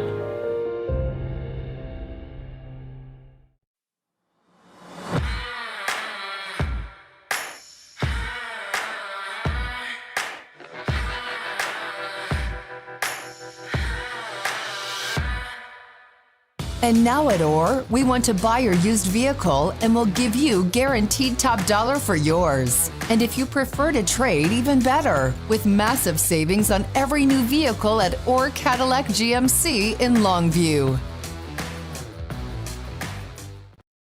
Don't fumble when you're looking for your next trailer. At RJ Trailers, we got the hookup. Cargo Mate, Hallmark, Text Line, Diamond C. We've got the inventory selection to get you into the end zone. Snap into savings with R&J Trailers. Don't pass up on the best deals around. R&J Trailers in Longview and online at rnjtrailers.com. We've got the hookup. Howdy, East Texas. Neil McCoy here for Patterson Nissan in Longview, home of the free lifetime warranty. Shopping for a pre-owned vehicle has never been easier. Just head over to pattersoncars.com and you'll find over 1,400 quality pre-owned cars, trucks, and SUVs, many certified pre-owned and backed by the Patterson Lifetime Warranty. And you can buy with confidence because each one has to pass a 167-point inspection before it's listed for sale. Log on and find your new-to-you pre-owned car, truck, or SUV at pattersoncars.com.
Well, welcome back. As we are about 5 minutes away from kicking off the second half of this non-district matchup for the Lobos. It's been a pretty entertaining first half, a little bit of a nail-biter. If you are so inclined, you want a big blowout, this has not been it. And I think folks sitting in the stands and maybe watching this presentation around the country are getting the thing that we said at the beginning of this is don't take Bryant lightly just because they're from Arkansas. This is a very good football team. Yes, and they've showed a lot of poise. They're on the road here, and they have hung in here and have not made a bunch of mistakes. And as a result of that, even though they've haven't been as strong offensively as the Lobos, they're right in the middle of this thing and have every opportunity to get out of here with a victory tonight. So you got to be impressed with them, but you also got to be impressed with the Lobos. They are without a couple of significant starters, and they're doing pretty well tonight without Tatum and Boone. Yeah, no, there's no question about that. I will say this, if I'm watching this and kind of gauging who's moving in what direction, I felt like Bryant in the second half of the second quarter had started figuring out some things offensively. They started running the ball a little bit more effectively, and as you pointed out, they were throwing wheel routes and some routes that were confusing the Lobo secondary. And I'm sure the Lobo defensive staff has looked at all that at halftime and said, okay, here's some adjustments we need to make. But Bryant figured out a couple of wrinkles in the first half. Well, I think the key word there is adjustments. I kind of get the feeling that Coach King and his staff, wanted to adjust what they were doing in their passing game. Bryant was getting way too much pressure upon Thomas. And really their secondary did a very good job as well. And I also want to think that, as you said, they've got to figure out what's going on with the passing game of Bryant, because they're at the end. It was looking a little dicey. Hey, right quick, I want to let everybody know the Lobo basketball team is going to have their first annual Leroy Romines golf tournament. Anybody from Longview knows Coach Romines. He was here for 32 years, and he retired back in '96, won the state championship with David Wesley, Bobby Taylor, and those guys years ago. Only loss was in Texarkana to Corliss Williamson and Russellville High School that year. Is talk about an Arkansas versus Texas showdown. But Coach Romines won a state championship down here in Longview. And the first annual Leroy Romines golf tournament, Saturday, October 2nd, 2021. They're going to play that at the Challenge at Oak Forest Country Club here in Longview. If you sign up for that, it's October 2nd, 10 a.m. shotgun start. 9:45 information meeting on the putting green, and it's to support the boys basketball team. You get your golf carts, you get your lunch provided, cash prizes, longest drive, closest pin, all the things you expect, all for $100 a player. Limited 24 teams, so you need to get your money in by September 27th if you want to be a part of that. All right, scores, and normally we give you the volleyball scores at the halftime because after all, we have more sports than just one here at Longview. However, they're not playing tonight. The volleyball game is actually tomorrow in Mount Pleasant, so no scores to pass along. We're wishing the best to the girls for tomorrow. They had an off week this week on Tuesday, so nothing to report there. We do have scores in the district to report, so we'll do those. Tyler's leading Mesquite Horn. They're just starting the second half of that game, 21-7. Rockwall Heath all over McKinney North, 56-20. McKinney all over Sherman, 41-0. Rockwall and Highland Park, number 6 and number 4 in the state, are tied at 24 at halftime. And of course, we told you earlier, West Mesquite lost to Timber Creek last night, 40-35. So if we're stopping everything right now, the Lobos are the only ones winning this week in the district, except for Highland Park still has a tie ball game. Everybody else is getting it handed to them. Well, that's all right. This is still going to be a pretty tough district, and district play starts next week. And remind everybody that is a Thursday ball game. You can catch that right here on Longview Game Day on Thursday night. If you are unable to travel up to the Metroplex, just hang around the house and get comfortable, and we'll bring that thing to you next Thursday night. How about we do an opening kickoff? Michael Fields will tee the ball up at the 40-yard line, and we're going to get ready to start half number 2. And away we go. This ball's going to come down to about the 6-yard line and not even taken out past the 20. They'll go right on about the 20-yard line, and that is where we will start the second half of action. 10-7 Lobos with the lead. Here's the starters again for Longview. Billy Smith, Leonard Epson, Jesse Fairchild's been the defensive lineman. And the linebackers, Jeremiah Rugley, Devin Isaac, Caden Brooks, Chase Smith. Corners are Willie Nelson, Jaden Simmons. Safeties, Buda Garrett, and Kylan Sublett. By the way, in the first half, you mentioned number 16. I do not have a 16 on my program. I meant to see if I could find him. Yeah, they might have moved up a JV kid that we didn't see. Yeah, we'll need to try to get that between now and next week. All right, so the ball's going to be on the 21st down and 10, and we'll have a handoff to Chris Ganaway as he bounces off the first defender and goes out of bounds at about the 23-yard line for a gain of 3. Offensively, it's Will Diggins, Jason Shiflett, Hayden Walsh, Caleb Waddle, and Brooks Edmondson. It's a big offensive line with a couple, maybe 3 D1 guys. Devin Isaac pushed that out of bounds. Little tempo right now. Yep, 2nd down and 7 after the 3-yard run from Ganaway.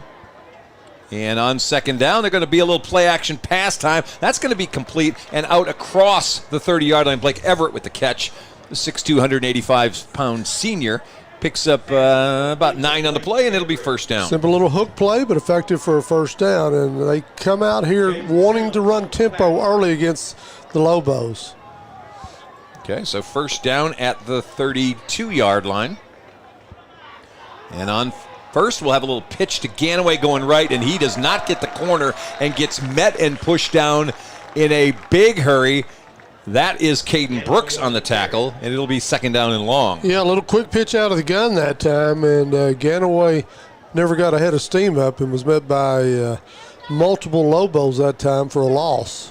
They'll mark that one back 2 yards to the 29-yard line. So 2nd down and 12 coming up now for Bryant, trailing 10-7. We're early in the second half of this one. Trips to the left, and we're going to pass that way. That is caught, and moving is a big man target out across. That's Singleton again. Yep, Mytorian Singleton. We'll get that out to the 45-yard line. It takes him a second to get going on that little bubble screen, but off he goes in a hurry and gets some good blocking downfield. Well, he's been an effective tool tonight for the Hornets. He's had several big plays tonight. Of course, he's got the 1 touchdown that Bryant has had. So the ball's going to be placed down on the 45-yard line, first down and 10. Yeah, that time he's going to cost his team 5 yards. He could not stay still and bobbled a little right before the snap. So the penalty lets us reset things. Drive started back at the 20-yard line. And we'll get a little motion penalty this time. Makes it 1st and 15. First half stats favored the Lobos. They had 9 first downs to 7 for Bryant. 123 yards rushing to 52 for Bryant.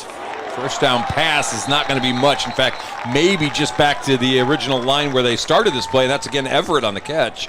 And gets little or nothing. It'll be 2nd down and 15. Yeah, great play by Buda that time. They ran a little play action, tried to bubble screen off of that, and Buda would have none of that as he read it right away, and now we're looking at 2nd and 15. Yep.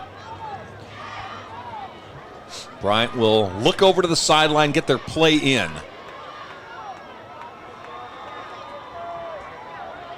Sublett comes down to the line of scrimmage. Man in motion is Singleton. And back to pass goes the quarterback. Caught by Singleton. He takes it away from a defender and is about 1.5 yards, maybe 2 yards shy of the first down. It was Devin Isaac that he was fighting the ball for, and he's going to bring up 3rd down and short. Tell you what, that's 34th time tonight. They've put him in motion underneath, kind of like they're going to do a jet sweep. Instead, they just put him in the pattern, and seems like every time they do, he's wide open. He's found a soft spot somewhere in the Lobo defense. It's a bad vibe when he gets in the middle of the field. Handoff Ganaway. They're fighting to try to keep him from the first down, and it looks like he's maybe 1/2 yard shy, and we're going to have 4th and short coming up. Yeah, you figure Buck James on the road, non-conference ball game. That's what they say up in Arkansas. They don't say district. They say conference. Figure he's going for it. And he is. 4th down and short. To Ganaway again. Oh, boy. He is bopped up at the line of scrimmage. And I believe that maybe Stanford that was back there first that got on him. We'll see on the replay. I think it was Stanford. Took a blocker back with him. And Ganaway had nowhere to go on the handoff. And Stanford's basically grabbing everybody. He's got the lineman. He's got the running back. He's got the quarterback. and then some friends come and get him along with Devin Isaac on the play. But that is a huge play. Well, I agree 100%. That is an outstanding play by the Longview defense. One of the weaknesses when you're in the gun is those short yardage situations, and that time it kind of bit them in the backside. 4th down stop. Stanford with the play, and it's 1st down Lobos for the first offensive series of the second half, and it's Lewis for a couple of yards to the 49-yard line as he crosses midfield. They go back to the bread and butter that time. Lewis just a straight handoff out of the I formation. He's going to come off after the play. Elijah Johnson will check in. We suspect he'll be at the I back position on this play. We'll see if maybe they come out of the gun or if they stay in the eye here. All right, well, we have second down. They gained about 2, maybe 3 on that play, so 2nd down and 7 on the run by Lewis. He's deep this time. Handoff, boy, he's hitting the backfield and dropped. That's actually Johnson, the second tailback, and that play gets blown up in a hurry. You kind of get a sense that at halftime, Bryant said, okay, we're going to come and bring the wood when they're in that I formation. They've liked to pass more often than not out of the gun, and so that is showing a great disrespect for any type of play action out of that I formation. I'll tell you what, we have seen Brandon Jones and called his name a couple of times today, and it seems like every big impact play is his, and that was a loss of 3, so we're back to 3rd down and 10. Johnson's the deep back for Longview on this one. Harris the fullback in front of him. Play action pass. Boy, they're grabbing from behind Bush. Thomas escapes one tackler. A second tackler gets the corner, has the 1st down, steps out at the 35-yard line. I'll tell you what, though, Victor Bush is being grabbed from behind all the way down the field, and Longview's getting no flags on this at all. I'll tell you what, speed kills that time. Thomas broke free, but he had one man to beat. They got him in the space they wanted him in, and he just abused the defenders. He took off to the left side for the 1st down. Won't be surprised if we don't see a couple more design runs for Thomas in the second half. Seems like that is another way to keep this Bryant defense honest. 8 carries, 37 yards for Josh so far tonight. 1st down and 10, 35-yard line. Back to the ground to Elijah Johnson, that deep handoff, and he's not going to get much, if anything. Cameron Booth, the first guy to hit him for Bryan, and it's 2nd down and 10. I think I've seen this defense before, like last Saturday night. They've gone to 3 down linemen here in the second half against the I formation, and they're shooting gaps and expecting where the I back is going to go. Had a little success here early. Once again, won't be surprised if they do some more design runs, maybe delayed quarterback draw type plays with Thomas. Harris is the lone back now on the left of Josh Thomas. 2nd down and 10. Thomas straight drop back, going to launch one up for Hale, and it's picked off. He got too much air under it, and this is coming back the other direction. Bryant's safety will intercept it and bring it all the way back to near midfield. A late flag comes in at the end of it. Face mask there. Drake Fowler with the interception for Bryant.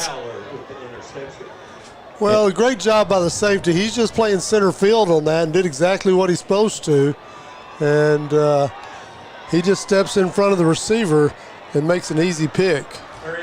So they'll wave off the flag, and it'll be Bryant ball at the 41-yard line. Yeah, good communication that time by the officials on the field. You had one official thought he saw a face mask. I think they got together.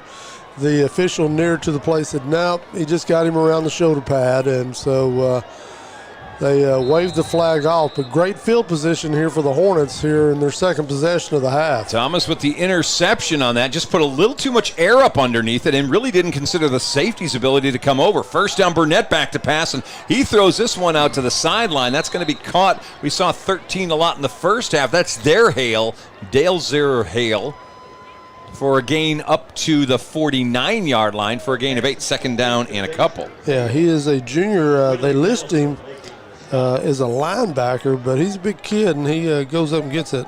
It's his first catch today. Let me rephrase that. I read the line wrong. A senior receiver. So on 2nd down and a couple, this is pass over to Singleton. He'll have the 1st down in Lobo territory, and they'll mark him dead at the 43, 44-yard line. Yeah, for Singleton, that was just a case of, looky what I found. He turns his head, and the ball's right there in his lap. and fortunate enough to catch it and gain the first down. And we talked about before the half, looked like Bryant had a little something going in their passing game, and they've come back out here in the second half, and particularly on this drive, looked like they've rekindled the fire. Torian Singleton with the first down. Ball's at the Lobo 43. 5:40 left to play in this third quarter. Singleton in motion. Pass for Burnett, who goes back to pass, but he has no time. Boy, the Lobos just swallowed him up back at the 50-yard line. I don't know if he got a bad snap on that or why he decided to take off so quickly. Yeah, that may have been it, or it may have just been a design run. Now, Jesse Fairchild actually gets credit for the sack on that. Back to the 49-yard line, so a loss of 6, and it's second down and 16. They're far enough downfield right now. This is 4-down territory. They don't have to get it all back here on second down. 4:53 and counting. Third quarter, 10-7 Lobos. A slugfest here at Lobo Field. This one thrown to the middle of the field. That is going to be caught, but nothing doing. That stopped in a hurry by Sublett. Number 4 for Bryant is Robert Hendricks, a 6'3", 225-pound senior, but he's dumped with no gain, and it brings up third down. Yeah, they tried that play in the first half, and the Lobos got too much of a pass rush. They could not complete it. They came back to it. That time they completed, but there was just nothing there. So third down and 16 coming up. They're throwing short so far in this half. They have not tried to go down the field. We'll see if that continues. Empty set for the Hornets. Burnett comes up to the line of scrimmage. Still has 5 on the play clock. Got some time going deep and overthrows Hale, and it'll be fourth down. Well, Burnett made the right read. He just didn't have time to execute the play. That time, no safeties back for the Lobos. They sell out and come to get the quarterback, and they leave, I don't know, was that Simmons here on the near side? It was. On the island by himself. He does a pretty good job of not giving up the center of the field because there was no safety help to be found. All right, so I actually think that may have been Willie Nelson back there on the coverage. But anyway, fourth down. Lobos will put return men back at the 10, and they're not going to see this. This is going to be straight up in the air, and it'll come down at the 25, takes a Hornet bounce inside the 10 and still rolling, and it will stop at the 6-yard line. So have a 45-yard punt, and it'll be first down Lobos with 3:50 left to play in the third quarter, leading 10-7. Yeah, excellent job that time by the punter for Bryant. That was a high snap. He had to go get it. Did not get a lot on it, but was fortunate to get the row. We mentioned in the first half, that has not been the case for the Lobos tonight. They just haven't seemed to be able to get that nice roll on a punt. Looks like Lewis thought he was coming in to start this series. He's coming to the sideline. Well, who is coming in is Jordan Allen. Allen's going to check in for the Lobos now. First series we're going to see the junior quarterback. 5 of 10 last week, 122 yards. I formation, first down. We'll let him hand off. The ball's dropped. Ball's on the ground. Bryant says they've got it, and just like that, first and goal for the Hornets. And I believe that may have been Elijah Johnson that had trouble with the exchange. New quarterback coming in, and Johnson's kind of flicking his left wrist like he may have gotten jammed up in there. We'll watch it on the replay. Here's a handoff, and it never got down to his breadbasket. The handoff was up high on his chest, and it'll be Bryant ball at the 6-yard line. Well, you talked about it before the snap. New quarterback, had not been in here all night. He's cold. He comes out there, and unfortunately for the Lobos, they give up a fumble at the wrong place at the wrong time. First and goal for Bryant now. And on first down, it's a quarterback Burnett the whole way as he goes into the 5-yard line, and they'll stand him up there. Maybe got to the 4.5, but it's second and goal. Yeah, they empty the backfield, and they turn Burnett just into a running back on that play, almost like a wildcat formation, even though it's the quarterback back there, and he takes off and picks up about a yard, nothing else. Second down and goal. Lobo defense asked to make a goal line type stand here, or at least a red zone stand, try to preserve this lead.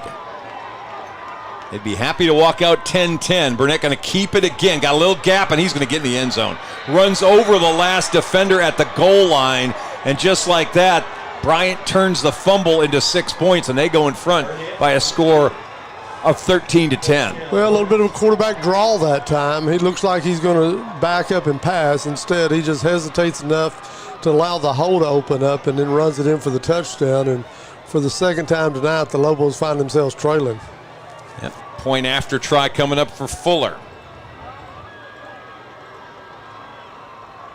Everybody ready. Kick on the way. He hits it up and in, and it's 14-10.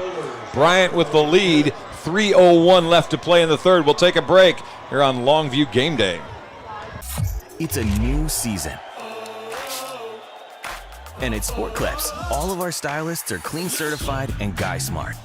So come in and get yourself back in the game with our legendary MVP experience. It's a mancation with our hot steam towel, relaxing shampoo, and a winning cut. Check in online and walk out with confidence. Sport Clips, it's good to be a guy. Following the fumble, 2 plays, 6 yards. Bryant back on top, 14-10. And, you know, we question the call here of bringing back the quarterback. It's such a tough situation when you bring Jordan Allen in for his first play, and it's so close to his end zone. And you're not questioning the coach putting in the quarterback. It's just the place and the time. Well, John King has said all along, he's here early in the season, he's going to play both quarterbacks. Here's a kick by Graham, another short directional. Grabbed by Hamilton, 20-yard line, trying to come back this far, this near side. Gets a little gap and up across the 35, the 40, and he's knocked down at the 40-yard line. Another return that's extremely impressive by Marion Hamilton, and Longview will get a good place to start again. Yeah, almost identical to the one he had in the first half when he returned the kick right to the 40-yard line. That time, Hamilton reverses field really to the middle of the field and turns it up, and great field position here for the Lobos to start the second drive of the half for them. All right, their offense has not done much so far. Well, looks like they're going to smack a little extra on that for, was that a face mask penalty? For the second time tonight, I think they were offsides on the kickoff. All right, so they'll add a little extra yardage to that. And we'll go first down and 10 at the 46-yard line instead of the 41. Looks like Allen is back on the field again. He's going to have Harris at the fullback position. Looks like Lewis at the tail. All right, first down and 10, 46-yard line. And it's going to be a handoff. Lewis holding it with both hands and nothing doing. Swarmed under. 4, 5, 6 Hornets there. Swallow Lewis up at the 45-yard line. Loss of a yard, second down and 11. Yeah, a bit of a tender handoff there because the timing just isn't there as we saw earlier. We've talked about before, when they come out in the eye, it looks like we're going to continue to see Bryant with just 3 men with their hands on the turf, and that fourth guy is going to be standing up, and then they're going to just look to kind of shoot the gaps on where they read the handoff to go. Second down and 11. 2:53 left to play here in the third quarter. Man in motion, Taylor. Allen rolling left. Got a man, that is Taylor. He'll catch it, stays in bounds, and weaves his way for a first down to the 43-yard line on the Bryant side of the field. Yeah, as much as they got there, you kind of feel like they should have gotten a little more out of that play. He was so wide open when he drug that across the field and kind of had to hit the brakes. Looks like we've got a injury that's been helped off the field already, so this should be a short timeout. They'll blow the whistle to get it started back again. 2:43 on the clock. First down, Lobos at the 43-yard line of Bryant. You're just hopping on board. Jordan Allen getting his second possession to play a little quarterback here in this second half. Yeah, just picked up his first down of the night. All right, first down at the 43. One receiver in this set. Going to the ground, it'll be Jarrett Lewis. Back up the middle. He's got a lot of room to run. 25-20. Grabbed and drugged down by Graham at the 14-yard line. First down and 10, Lobos. Graham just had too good an angle on him. Lewis broke open. Looked like for a moment he might have an opportunity to bank that thing, but he just was unable to get there because Graham did a good job of taking the right angle on him and bringing him down. Nonetheless, similar to the play we saw on third down right before the half to keep the drive alive, they run it to the right side. On that one, they got outside the tackle. That one, they got just inside the tackle for the big play. 30 for Lewis. He's got 119 on 14 carries, second straight 100-yard day. This is going to be all the quarterback, keeping this and running himself to the 5-yard line where he gains 8. Does Jordan Allen, second down and 2. Just a design run out of the gun that time with the back there blocking. That time Allen saw that the hole was there and took advantage of it. And we're going to get a couple of personnel changes here as it's 2nd and 3. Now Lewis is checking back into the game for the Lobos. Coming in with him is, I got a 90 that probably is not the right guy, because the 90 I've got on this roster has him as a place kicker. Yep, Onafor is who I've got as well. I don't think that's him. It might be. I may be totally wrong on that, but he's split out. Maybe it is Nicholas Onafor. He's split out wide to the left. On 2nd down and 2, roll out Allen. And now, if he only had a little bit more time. Yeah. Victor Bush was there, but there was harassment coming right up the middle from 54. That is Will Diggins, who they've snuck into the game to play a little defensive line as well as offensive line, and it brings up 3rd down. Yeah, play action into a naked boot, and there was nobody there to block for him. And as you described, it's unfortunate because in the flat, Victor Bush was just waiting to catch it and walk in with it. All right, so 3rd down and 2. Of course, the Lobos trail by 4 here, and I can't see John King kicking a field goal. So this looks like probably 2-down territory. 3rd down and 2. It's going to be a quarterback right up the middle. 1st down and more, and ball may have come out at the end of that. They're going to say touchdown. He got in anyway. We'll look at this as it comes back, but that is Jordan Allen just trying to find a little sliver. He gets it and goes down right at the end of that. Boy, knees looked like they came up short of the goal line. The ball did come out, but wide awake and falling on it was Hale in the end zone. And I think you're probably, if there's replay, I think he was down at the 1-yard line. I don't know, but Mongo Williams made a great trap block to lead him into the end zone. Kick after is good. How about 17-14? Lobos answer. We're going to take a 30-second break. We'll come right back. You're watching us here on Longview Game Day.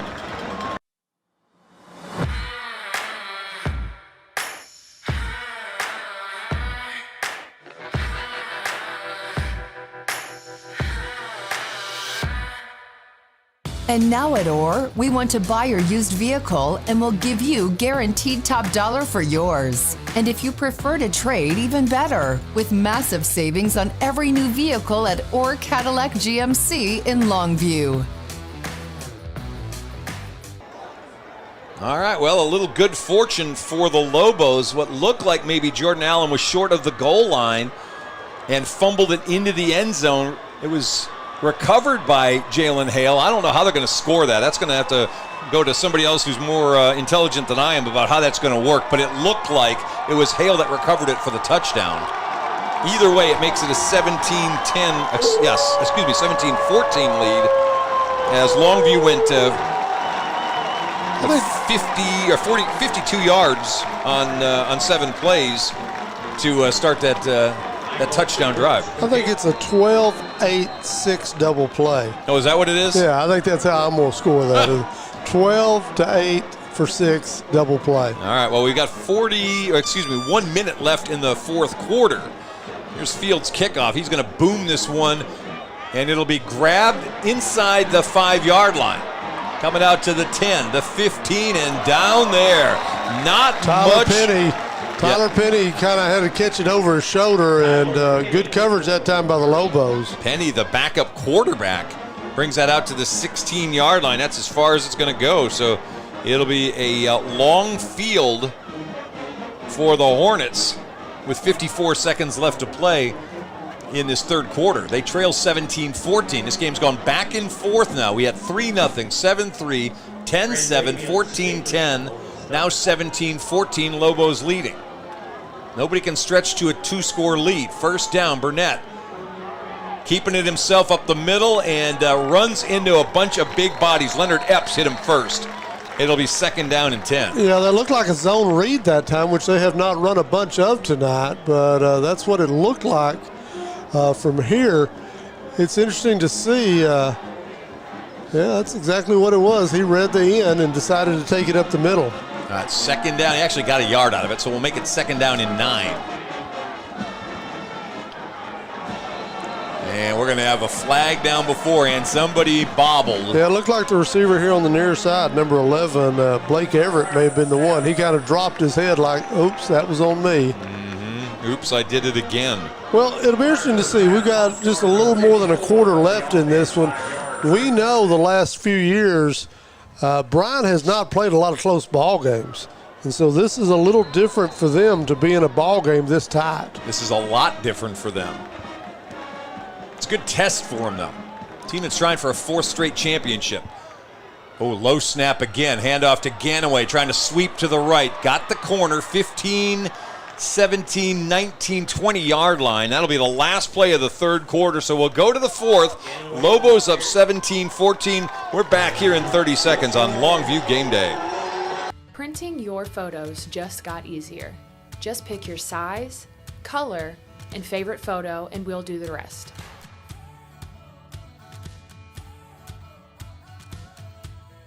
Because your unforgettable moments are meant to be framed. All right, welcome back. They're still walking the length of the field to get ready for the 4th quarter. You thought you were going to get a sip of Dr. Pepper. We are back, my friend. My bad. Hey, I want to remind everybody, Lobo basketball is having their first annual Leon Romance Golf Tournament Saturday, October 2nd, 2021. The challenge at Oak Forest Country Club, Longview, Texas, for $100. You can be a part of that, and it's for a great cause for memory of Coach Leroy Romines, and you want to be sure and take part of that and support Longview Lobo basketball. That's why you're the best partner.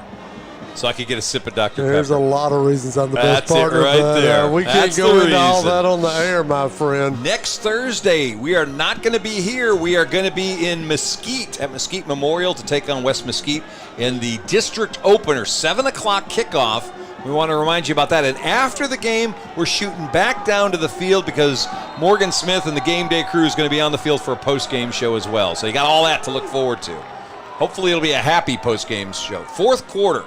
3rd down and 6 coming up now for Bryant. Back to pass Burnett. Pressure coming. Middle of the field, tossed, intercepted. Picked off by Willie Nelson at the 47-yard line, and there's your turnover back in the other direction. Well, a very athletic play by Willie Nelson. There was some separation there. Willie Nelson just went and got the ball. Great job by him to extend out, make the catch, and safety wasn't able to get there. That was all on the corner, and the corner had to go get it by himself, and he did so, and now it's their ball in Hornet territory here with a chance for the first time to really get that 2-score cushion. First turnover for Bryant. Jordan Allen coming back out onto the field. He just led a touchdown drive that helped the Lobos to go ahead. Let's see if we can get another one. In the backfield behind him, Jarrett Lewis, excuse me. Handoff to him right up the middle to the 45-yard line. Gain of 3, 2nd down and 8 as Lewis grabs up 3 more. I'll tell you what, that time Brian went back to 4-down lineman against that I formation. I think they're a little nervous about Lewis getting to that outside again. With those 4-down linemen and those backers pretty tight behind them, if Lewis can break one up the middle, he'll have an opportunity for a big play here in the 4th quarter. Longview going to just take its time right now.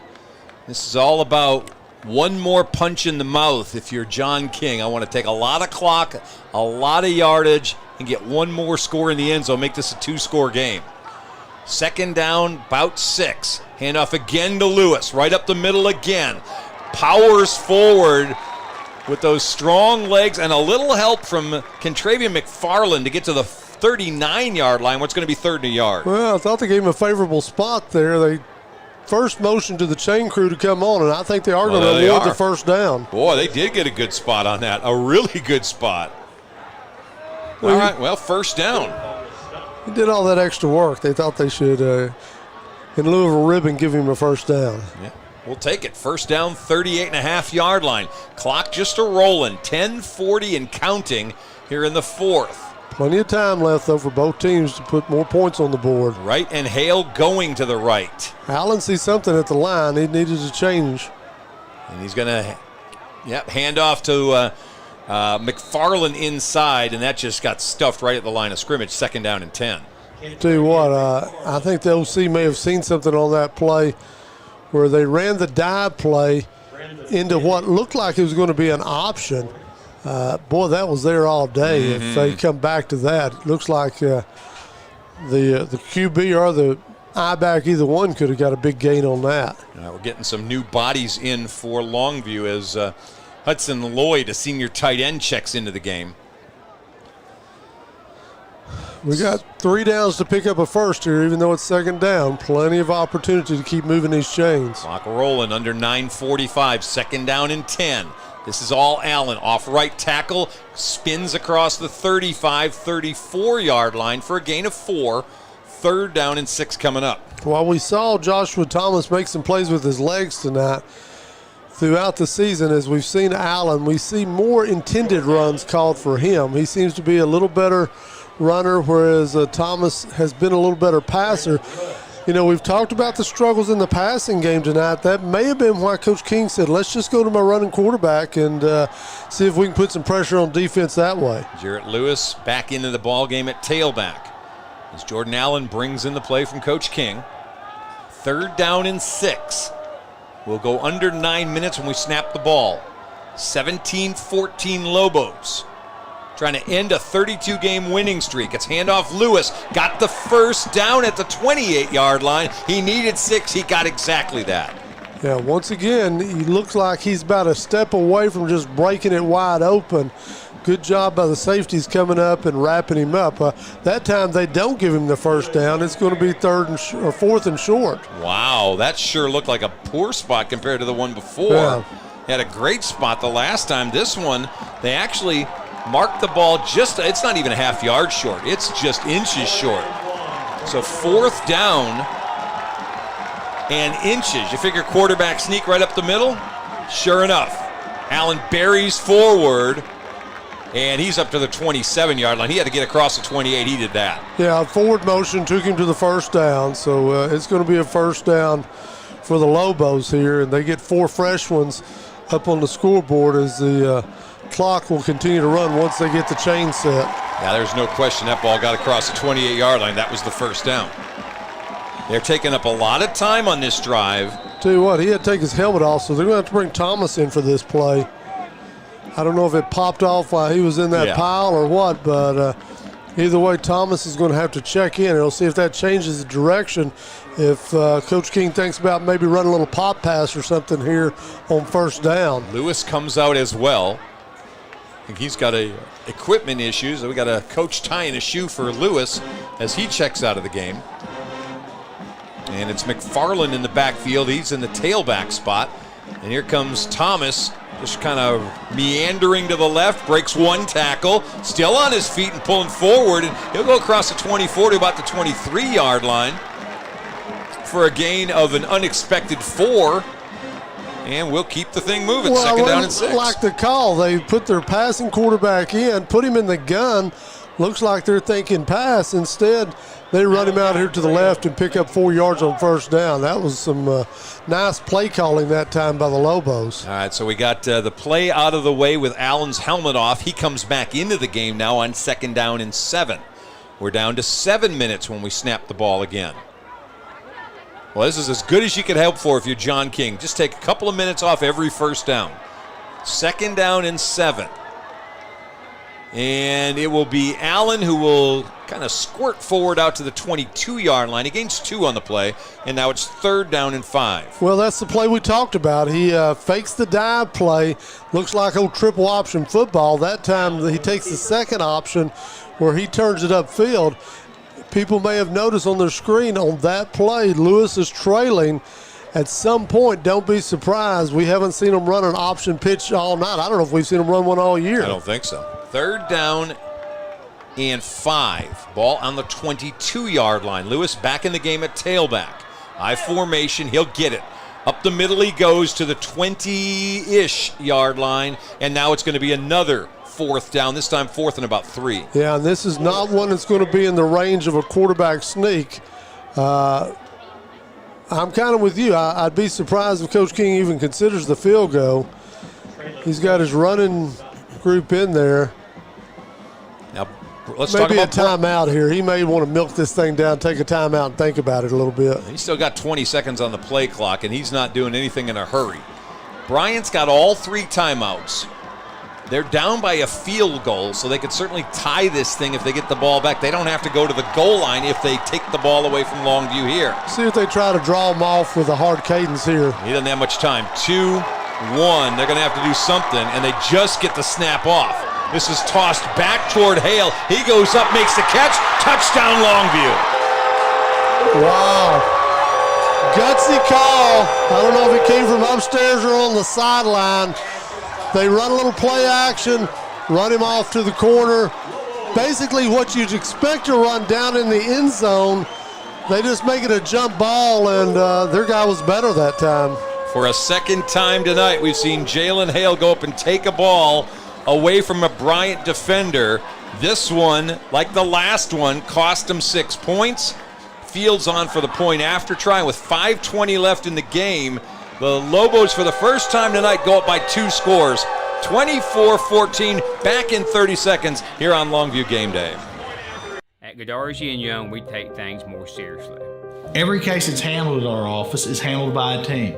That work and dedication has caused our office to recover more record verdicts and settlements than any other law firm in Northeast Texas.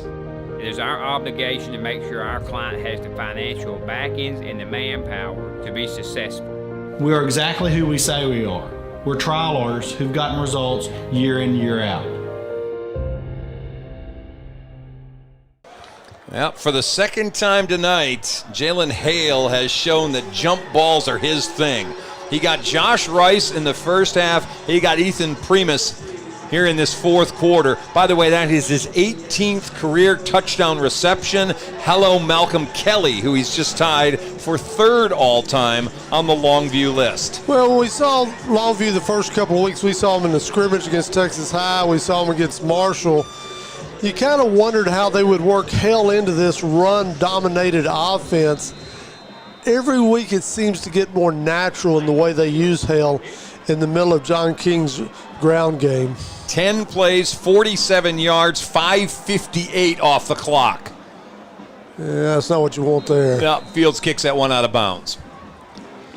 They'll line that one up at the 35. No time runs off the clock. So set the scene. You got 5:19 left in this one. Bryant, who has been pretty effective passing the football here since the late second quarter, probably going to have to lean on it very heavy here, trailing by 10 with 5:19 to go. Yeah, so we've got a first down for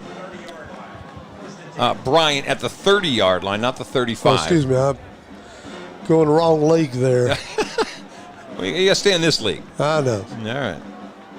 So we'll do that where it's going to be a 70-yard field now for Bryant to deal with.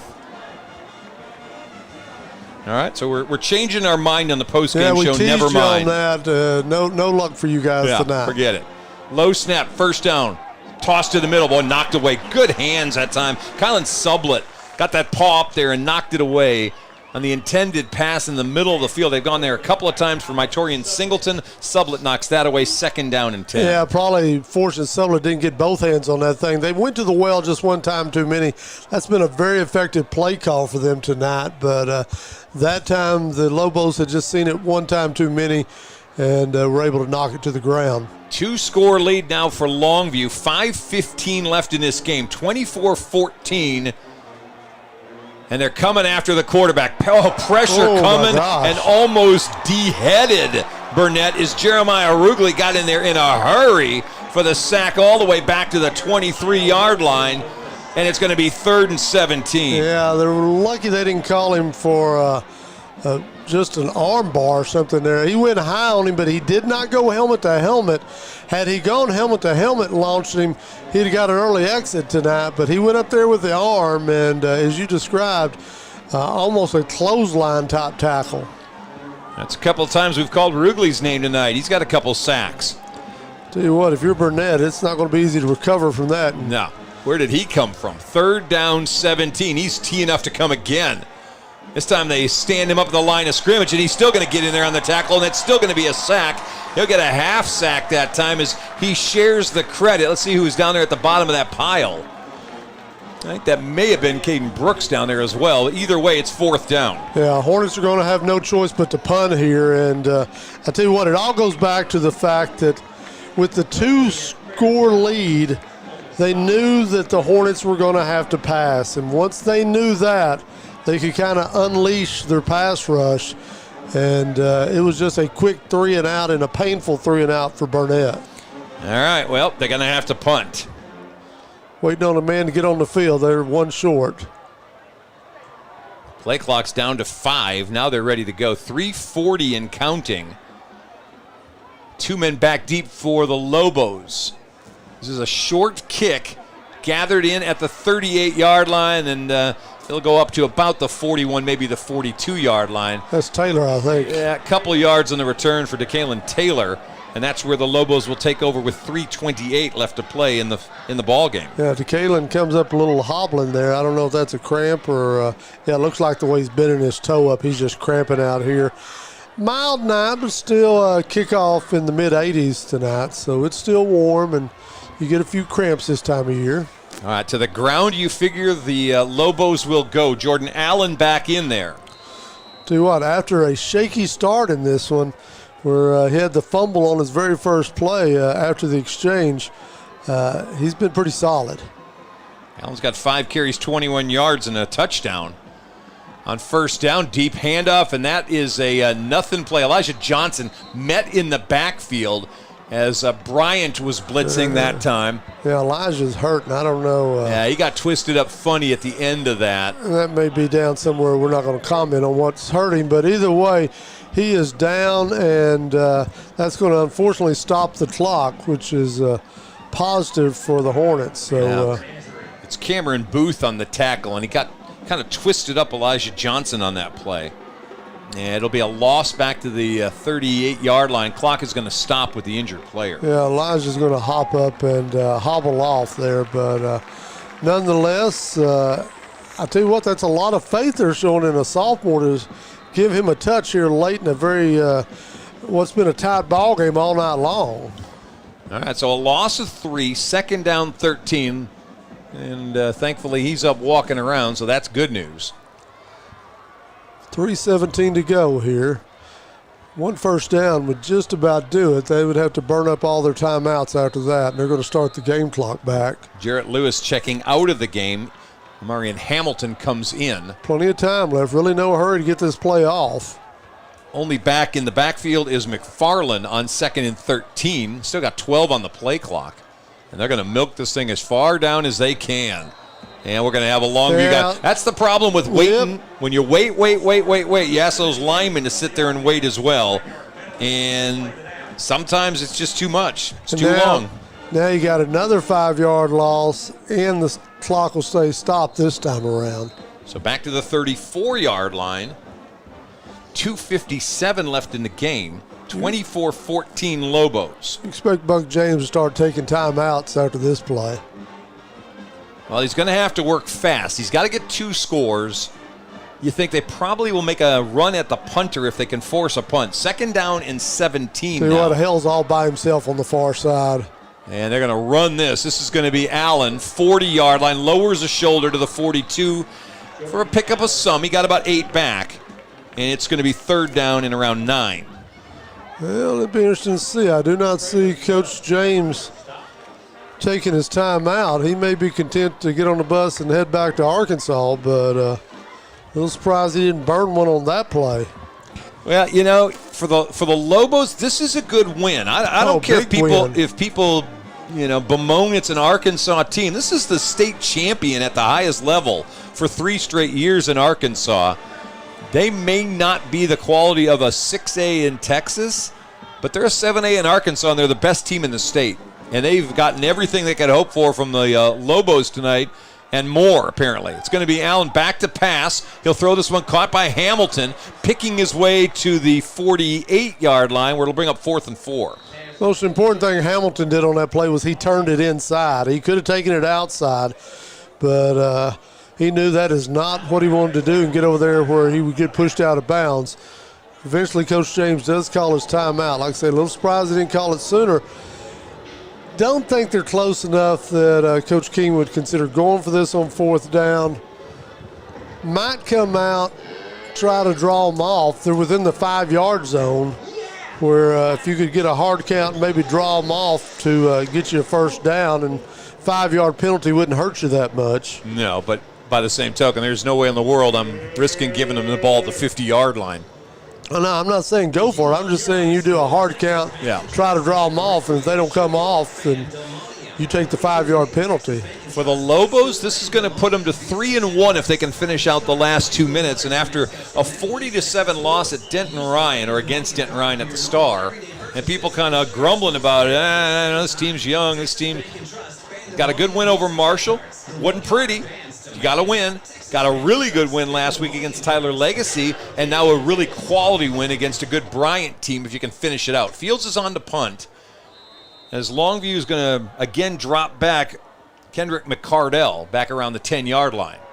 See if the rush is going to come. And they come after him, but they don't get close. Nice punt from Fields as he turns over the spiral at the 11-yard line. McCardell to the 19, and that's where it'll be Bryant ball with 1:54 left to play. Yeah, if you're McCardell, you got to remember you're sending everybody to try to block the punch. You got no blockers, so when you decide to take off with that one, you're all on your own.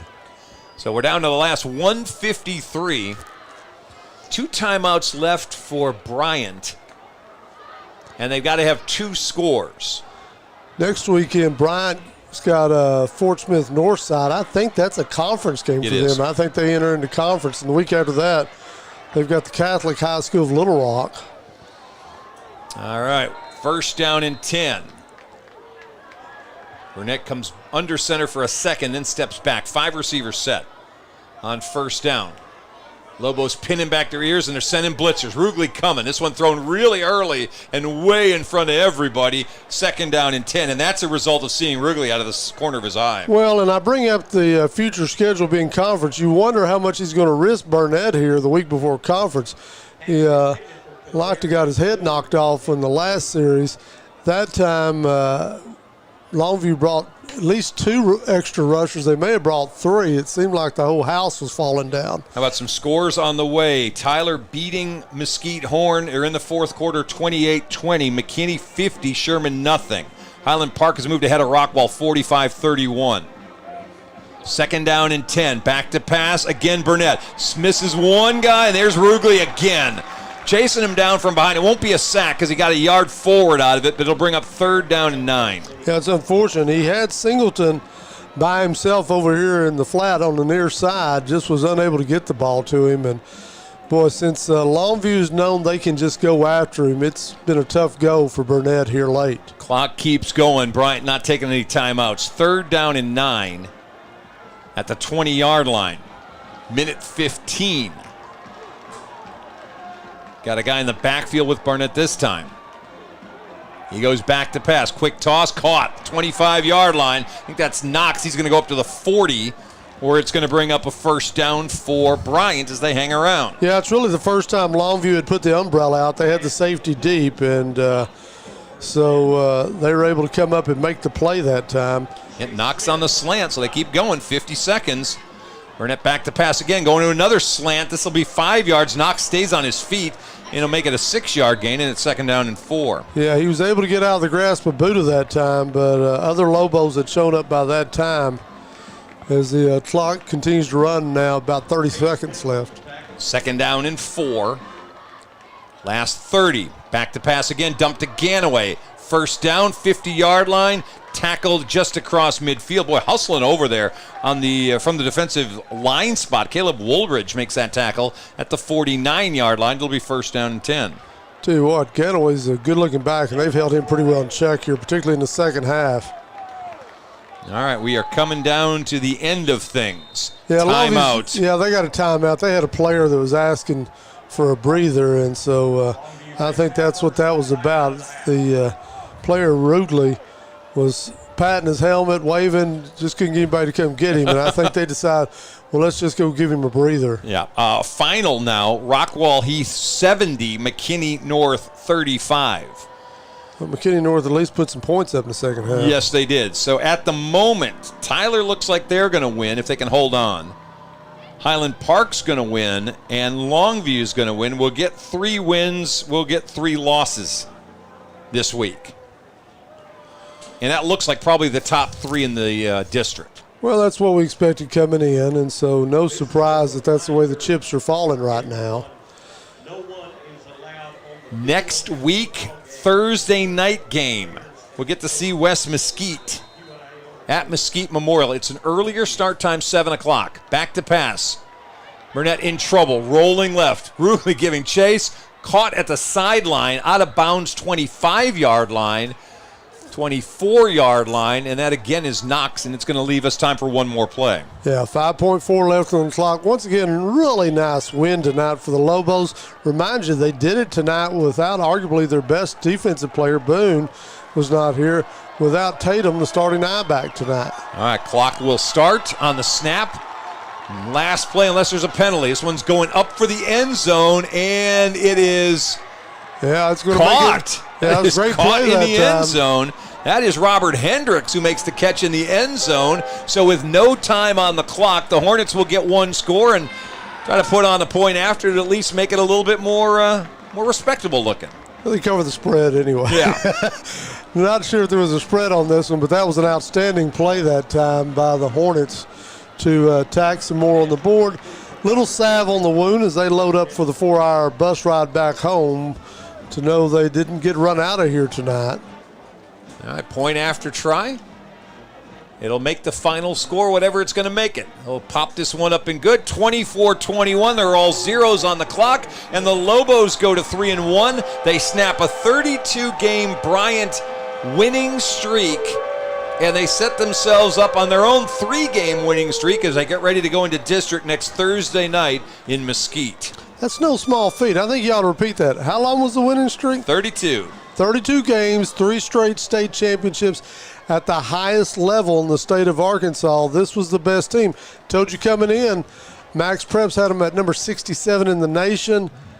Nice win for the Lobos tonight. You are not kidding. They're going to shake their hands at the middle of the field. We're probably going to take a break in just a couple. We'll come back and put a wrap on this one. But an outstanding win, 24-21 for Longview tonight. And apparently Cam doesn't want to take a break, so we're just going to stay here and talk some. Wrap this thing up for everybody. I want to remind you it is a Thursday night start next week, or Thursday night 7 o'clock start next week when they go to West Mesquite. What did West Mesquite do tonight? What'd you say? Not win. Not win. So first game in district for the Lobos next week. If you can't make the drive over to the Metroplex, join us right here on Longview Game Day. Yeah, they actually lost last night to Timber Creek, 40-35. That's right. Here's how the stats look tonight. And again, these are mine, not official, so you have to take them for what they're worth. Longview 16 first downs to 15 for Bryant.